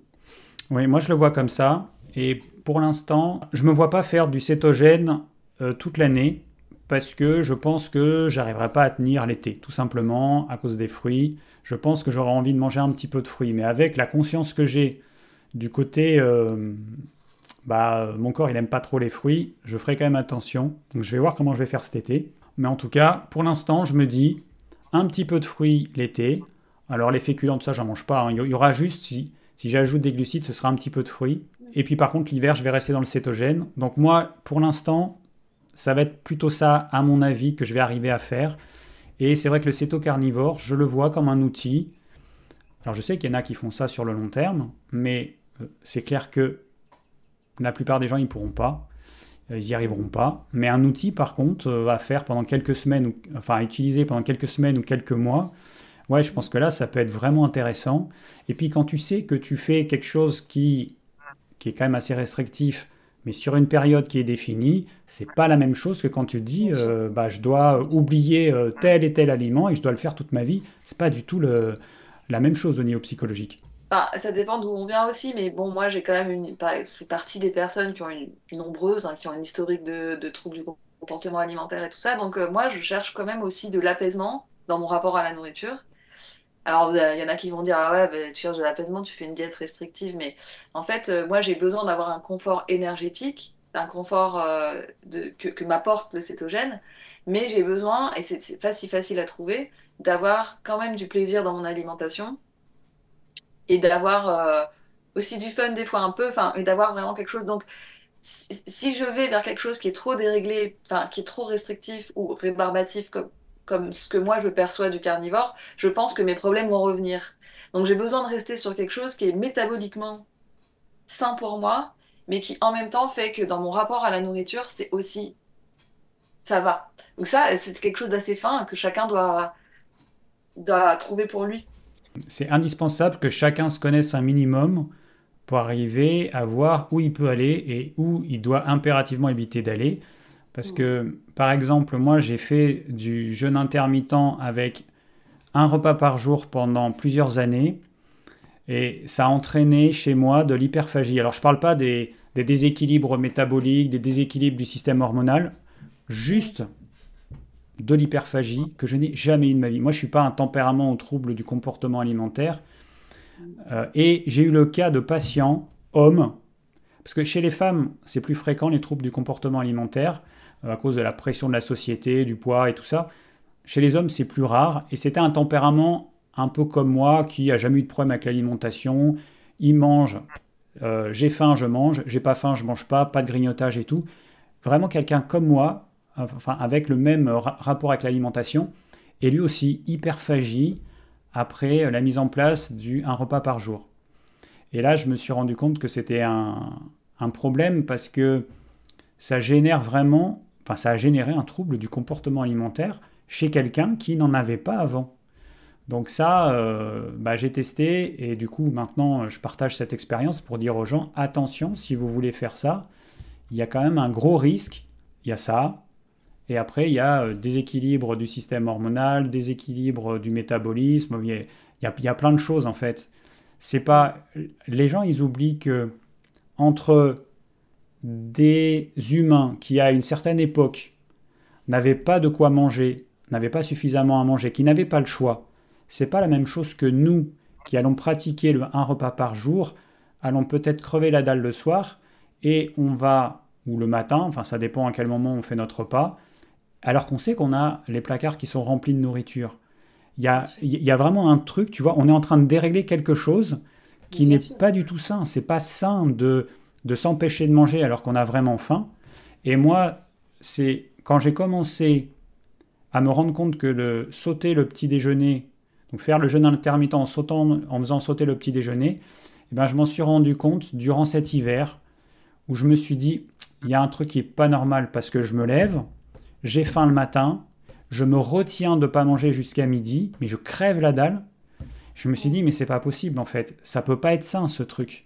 Et c'est là que, bon alors après, toi t'en parles et c'est vrai que je suis tout à fait d'accord avec ça. Le jeûne intermittent, c'est pas forcément... Alors déjà, je pense qu'il est mal fait par les gens et c'est pas bon pour tout le monde en fait. Ils n'ont pas compris que la plupart des études qui sont faites, c'est des études qui sont faites à court terme. Quand je vois des études où le protocole c'est on a suivi pendant 4 semaines ou 8 semaines des personnes qui font un jeûne intermittent 16-8, ouais, 4 semaines ou 8 semaines, mais c'est quoi? Mais c'est rien, le corps il n'a même pas le temps de s'adapter à ça.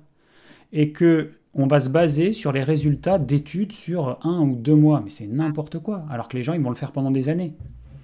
Ouais. Donc voilà. Surtout, il y a un côté, je le fais, au début ça marche, puis alors ça marche plus, donc j'essaie de jeûner plus et encore plus. Puis il y a toujours le côté, bah, ton corps il veut contrebalancer. Donc en fait, j'ai l'impression que rares sont les personnes qui arrivent à faire des jeûnes intermittents sans qu'il y ait une dimension d'escalade. Bon, il y a ceux qui te disent, moi j'ai jamais mangé le matin, j'ai jamais faim le matin, voilà. Oui, eux ils ont juste déshabitué leur intestin à manger le matin et quelque part, ils ont organisé leur prise alimentaire différemment. Pour moi, c'est pas vraiment un jeûne intermittent, c'est un peu un truc. C'est des habitudes alimentaires qu'ils ont mis comme ça. Comme beaucoup de choses, le jeûne intermittent, ça a du sens si c'est pas quelque chose qui est fait tous les jours, tout le temps. Oui, Sauter un c'est repas, horrible. c'est génial. Je pense que pour le corps, ce petit truc, ou même des fois, tu vois, mais il y a des fois, alors, il y a des fois, j'ai pas faim à mon repas du soir, 9 fois sur 10, je mange parce que j'ai envie de manger. Bon, c'est comme Mhm, ça, mais mhm.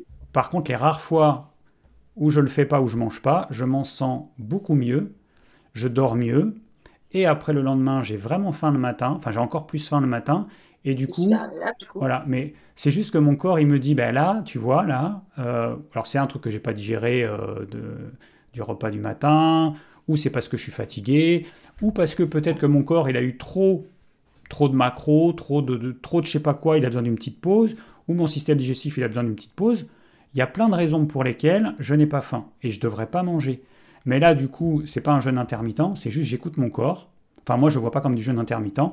J'écoute mon corps et cette pause digestive, là, elle a du sens et elle aura un impact que positif. Mais les gens, il faut qu'ils se rendent compte que manger toujours la même chose tous les jours, c'est pas normal.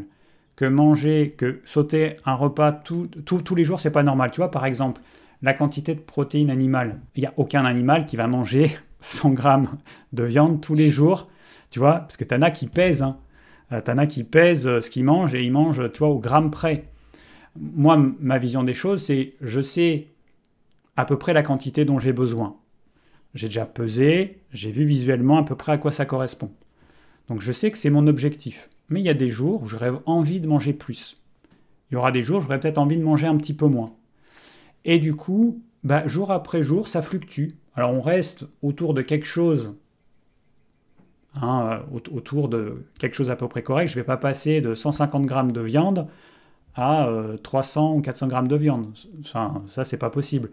Mais bon, ma vision, c'est ça. Mais moi, c'est comme ça que je fonctionne. Et après, s'il y en a qui ont besoin de peser, ok. Mais il faut quand même avoir conscience qu'il y a des jours où on aura plus d'activité physique, on dormira plus ou moins, on aura plus ou moins de stress. Et du coup, il y a des jours où on aura plus besoin de certains nutriments, d'autres moins.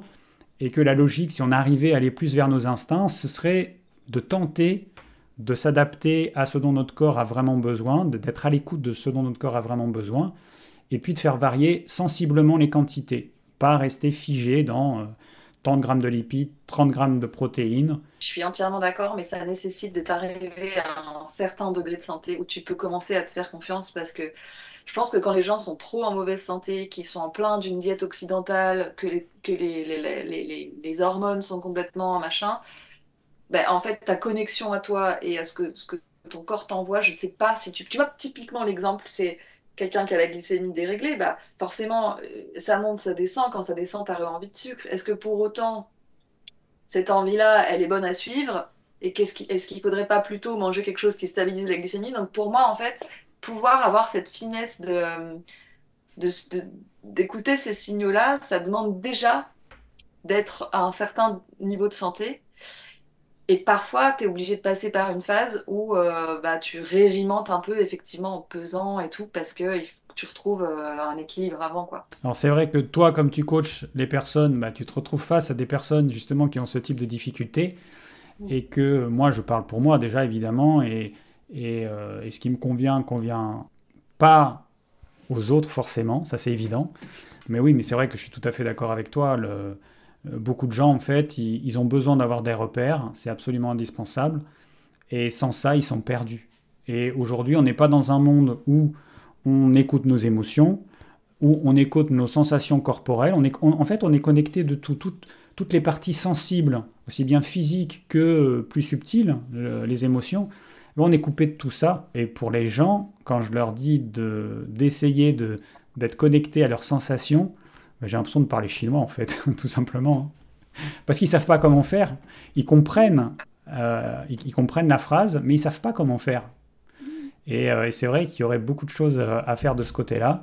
Bon, après, je me dis que certaines personnes vont comprendre et comprendront peut-être que c'est un but à atteindre, d'arriver à terme à être capable d'écouter ces sensations-là, à se reconnecter à cette partie de nous, mais que ça mettra peut-être des années, hein, j'en sais rien. Et il y a aussi un côté, est-ce que tu veux vraiment entendre? Parce que je pense qu'on a tous ce truc-là de, bah voilà, enfin, aujourd'hui, dès que tu as un moment où tu es tout seul, t'as pas envie de faire la vaisselle sans rien, donc tu t'écoutes un podcast quand tu fais la vaisselle, tu regardes une vidéo quand tu fais un truc. C'est très difficile pour les gens maintenant, et quand je dis les gens, je m'inclus dedans, de faire rien d'autre que d'être avec eux-mêmes, tu vois, dans une espèce de truc où, ben en fait, il n'y a que là que tu peux recevoir des informations. Parce que si tu es en train d'écouter machine, tu vois, ou une série, tu te channels sur autre chose, en fait. Et tu vas rater certaines informations à toi. Hmm. Et je pense qu'aujourd'hui, on n'est pas trop dans cette dynamique d'être avec nous-mêmes souvent, quoi. Bon, ok, donc je suis un extraterrestre, officiellement. Non, mais moi, j'essaye, mais c'est un effort conscient. Tu vois, je me dis, non, là, tu vas pas écouter ça, hein, tu fais rien. Tu fais ta vaisselle, ton truc, ta balade, et t'es pas en train de faire autre chose. Je pense que c'est plus si naturel, tu vois. C'est vrai que moi je suis d'accord avec toi sur ce point-là. Je me rappelle il y a quelques années, je m'étais dit, parce que j'avais envie d'optimiser mon temps, et il y a des fois des tâches dans le jardin, par exemple quand on arrose le potager, Tu vois, je peux passer 1 heure à arroser. J'ai pas besoin d'avoir une concentration extrême pour arroser. Donc je m'étais dit, je vais écouter des livres audio pendant que j'arrose. Comme ça, je vais apprendre des choses. Et j'ai fait ça vraiment pas longtemps parce que je me suis dit que faire 2 tâches en même temps, c'est pas une bonne idée. Alors moi, je suis quelqu'un en plus qui réfléchit beaucoup. Je suis très cérébral. Moi, je suis capable d'avoir un problème quand je me couche, de me réveiller à 3 heures du matin et me dire ah ouais, ça y est, c'est ça la solution. Tu vois, moi, je suis capable de ça. Donc, du coup, j'ai arrêté en fait. Et maintenant, il y a tout un tas de tâches où je me dis, je pourrais très bien m'écouter un podcast, m'écouter une vidéo. Je le fais pas consciemment. Je dis non. Là, je vais faire ça. Je vais couper du bois. Je vais faire du broyage. Je vais pailler les plantes et tout. Non, je fais mon truc. Je suis dans la nature. Je suis dehors. Je suis au soleil.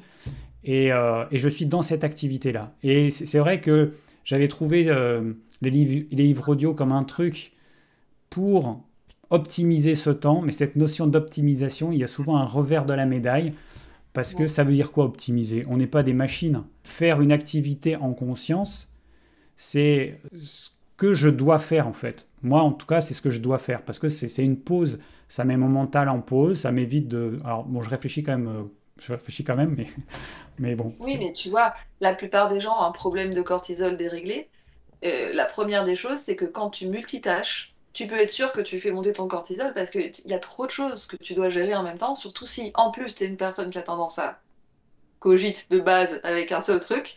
Si tu te mets, tu dois arroser et en même temps tu as ton livre audio et en même temps tu as mis un truc à chauffer, donc il faut que tu vérifies que, en fait, déjà rien que ça, tu as une production de cortisol bien supérieure à la personne qui est en train d'arroser tranquille. Et les personnes n'ont pas conscience que, en dépit d'une croyance, le cerveau humain, que ce soit homme-femme, on n'est pas fait pour être du multitâche, pour faire du multitâche. On est fait pour faire une tâche après l'autre. Notre cerveau, il est câblé comme ça. Et quand on va faire du multitâche, et ben là, effectivement, on va mettre en branle tout notre système hormonal, notre système nerveux, il va être à 200%, mais c'est au prix d'un état de stress et qui va être chronique du coup, parce qu'on fait ça, on a tendance à faire ça tout le temps. Moi, je suis sûr que je vais faire mesurer mon cortisol, moi je suis sûr qu'il est au plafond, bien que j'ai mis des choses en place, mais il y a beaucoup de gens qui sont comme ça et ils ne savent pas quoi faire. Déjà, essayez de faire certaines tâches, vous faites que cette tâche-là. Tu parlais de faire la vaisselle, ça peut être ça. Bon, après d'autres, ils ne voudront pas que ce soit la vaisselle en faisant que ça, ils voudront écouter un truc. Mais peu importe, vous essayez de faire quand même des tâches où vous êtes dans juste une activité et c'est pas inutile, on en a besoin.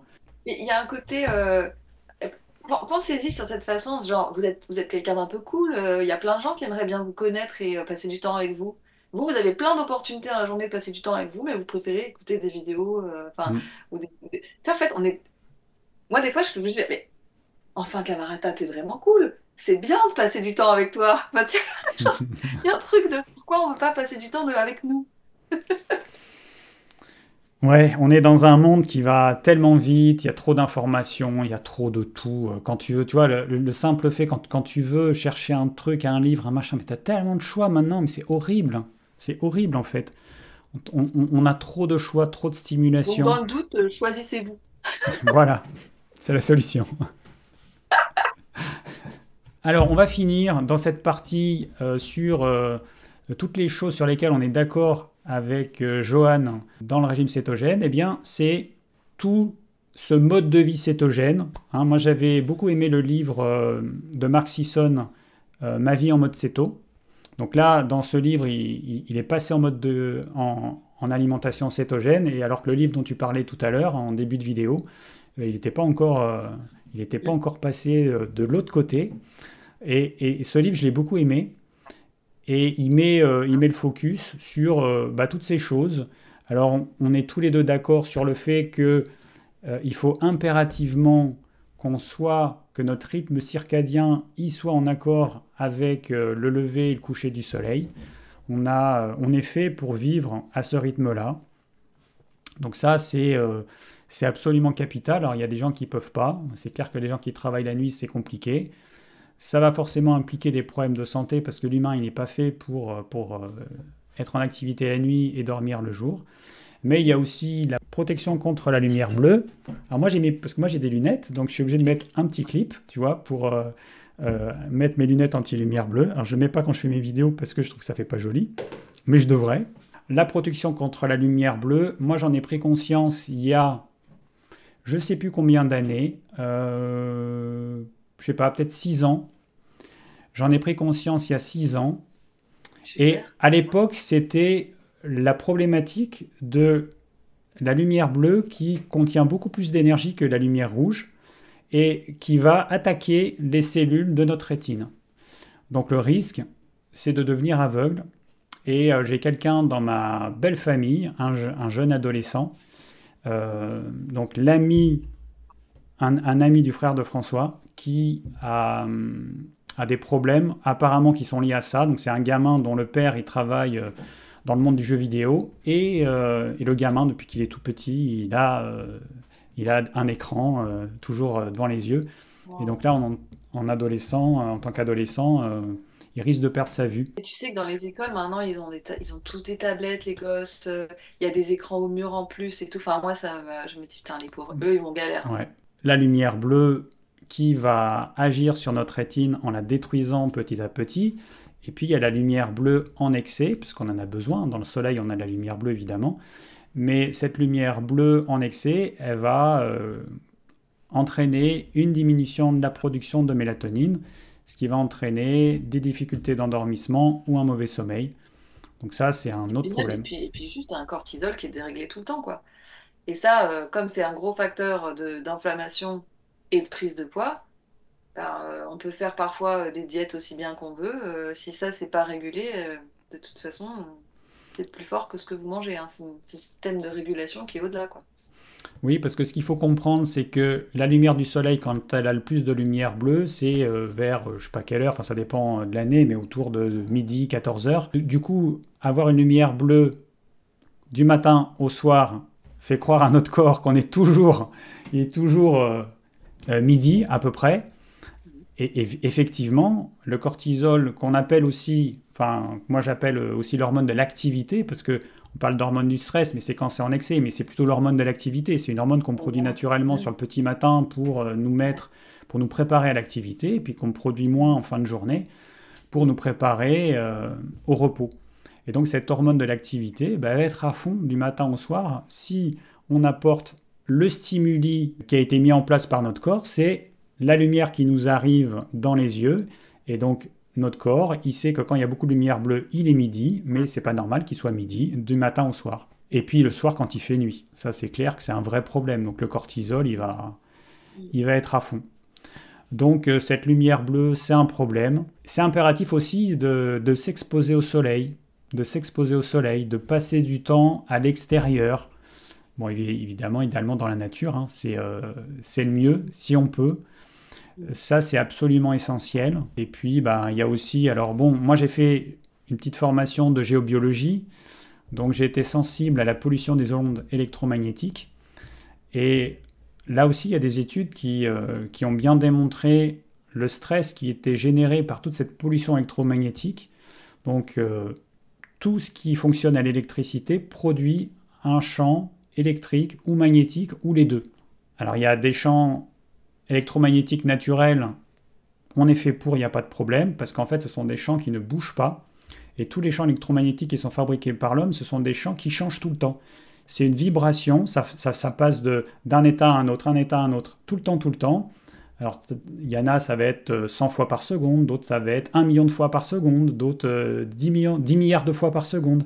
Et c'est ça, en fait, la problématique, c'est que ce champ électromagnétique, parce qu'on a quand même une composante électrique, hein, nos cellules, c'est comme des petites piles, et donc ce champ électromagnétique variable, c'est ça, en fait, qui pose un problème pour le vivant, et qui va générer un stress qui va entraîner aussi une production de cortisol. Donc voilà, donc tenir compte de tout ça, bah, c'est important. Alors, on ne peut pas forcément travailler sur tout en même temps tout de suite, mais avoir conscience que bah, c'est peut-être bien de ne pas brancher son téléphone portable sur sa table de nuit quand on dort, parce que moi, du coup, j'ai des appareils pour mesurer ces champs, parce que à la suite des études de géobiologie, bah, il fallait qu'on puisse faire des détections.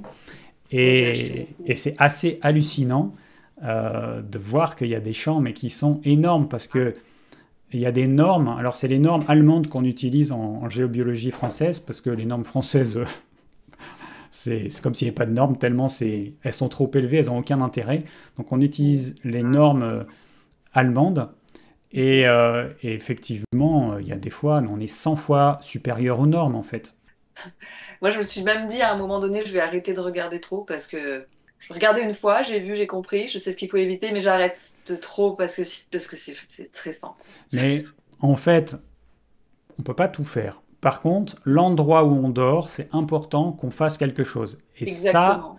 ça c'est pas Exactement. très compliqué. Il y a des choses à C'est pas faire. compliqué de ne pas mettre son téléphone en charge dans la pièce, quoi, et de couper le wifi. C'est pas compliqué. Non.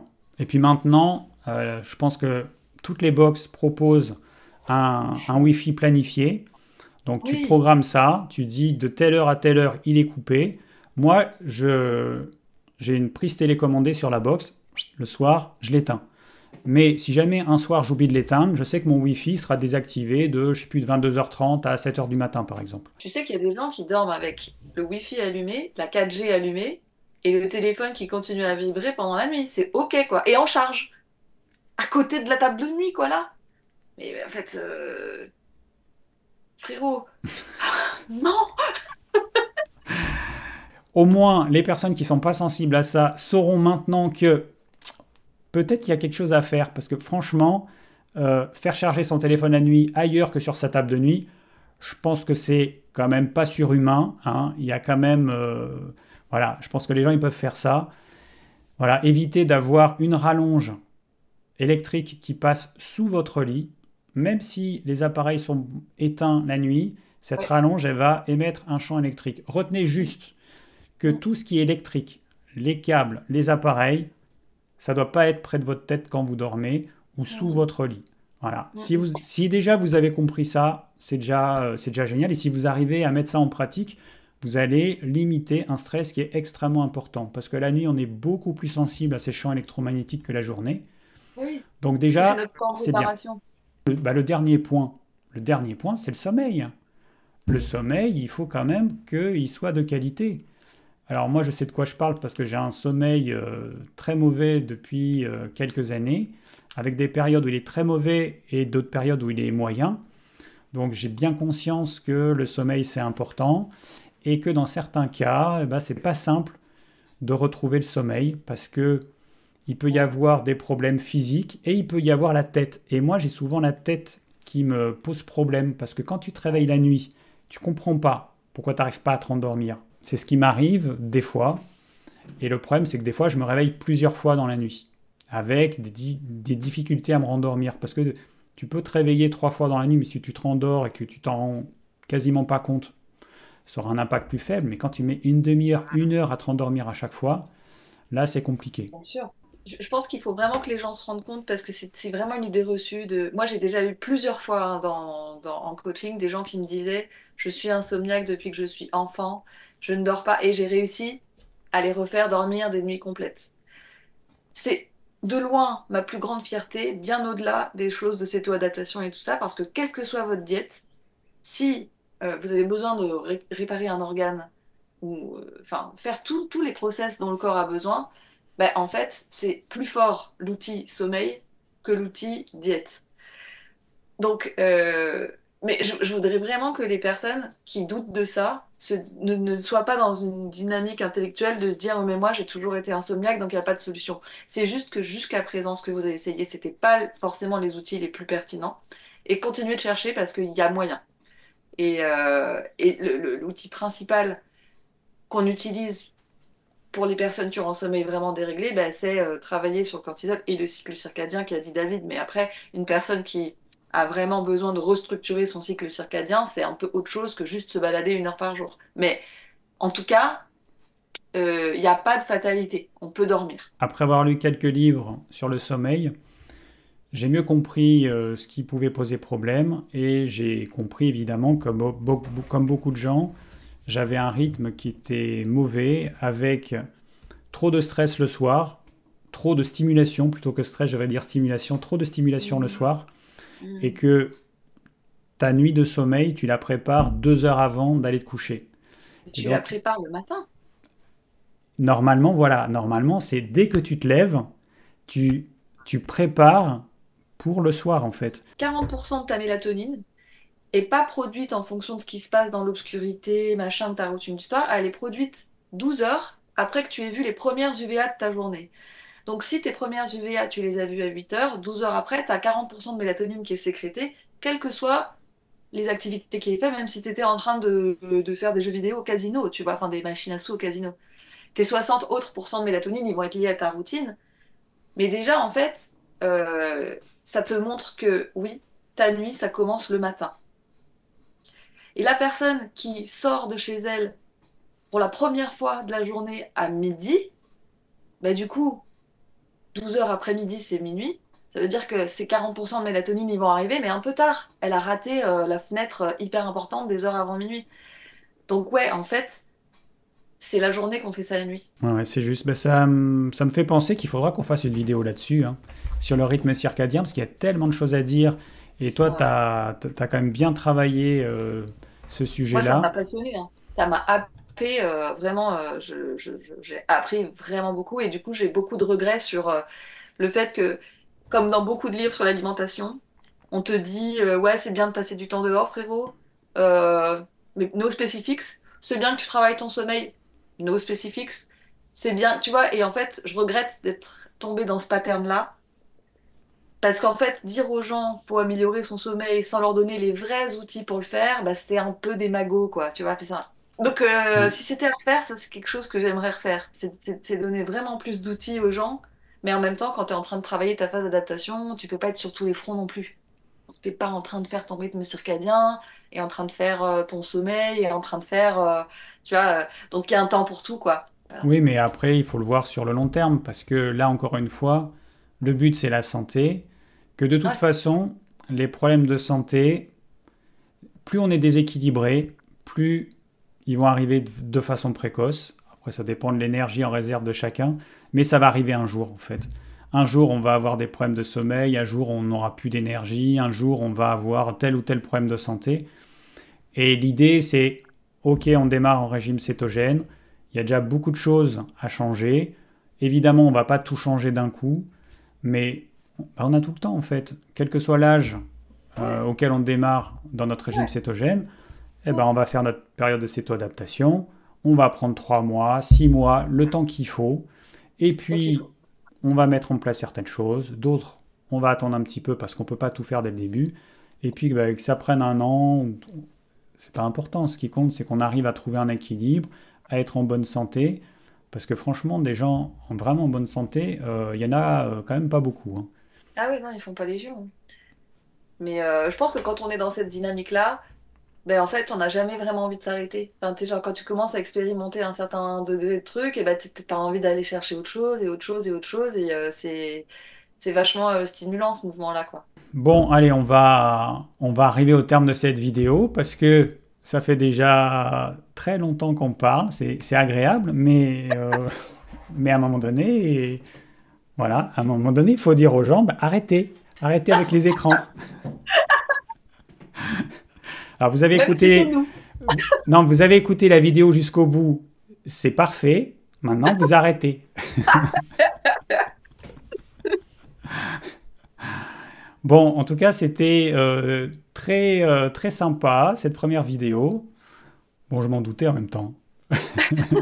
Moi aussi, vu qu'on avait échangé avant, en fait, j'ai pas de crainte du tout. Mais du coup, ça donne envie d'en faire une autre. Parce En que, plus, on a fait la partie gentille, on a fait la partie où on est d'accord. ah ouais, Maintenant, on fait la partie où on n'est pas d'accord. après, on va se fighter. Vous n'êtes pas prêts. Ah oui, c'est vrai. Ah bah, ce sera sympa la prochaine fois. Mais on a encore des choses sur lesquelles on est d'accord dont on n'a pas parlé. Ce sera Ah, pour la prochaine vidéo qu'on a intitulée avec le joli titre Les conneries à ne pas faire. Et après, on pourra se fighter, voilà, tous les deux sur. il fait ça, elle fait ça. Ah, la nulle. Je suis pressée de faire celui-là. Moi aussi, je pensais qu'on le ferait aujourd'hui, mais finalement, on n'a pas le temps parce que bah, comme je t'avais dit, comme j'avais dit au début, on va voir où le vent nous mène, et c'est plus sympa de discuter comme ça tranquillement plutôt que Mm. de s'en tenir Au impérativement à un plan, plan et machin. tout. Je suis d'accord. Voilà, donc le plan enfin, que j'ai fait, ben, il me dit qu'il y a encore plein de choses à partager, mais c'était pas pour aujourd'hui. Voilà. Donc, bah voilà, bah merci, merci Johan pour Bah non, cet merci à échange. toi. Moi, je suis ravie. C'était grave cool. Merci à tous d'avoir suivi cette vidéo. J'espère que ça vous a plu. Si vous avez des questions ou des commentaires, n'hésitez pas. Et je vous dis à très vite pour une nouvelle vidéo.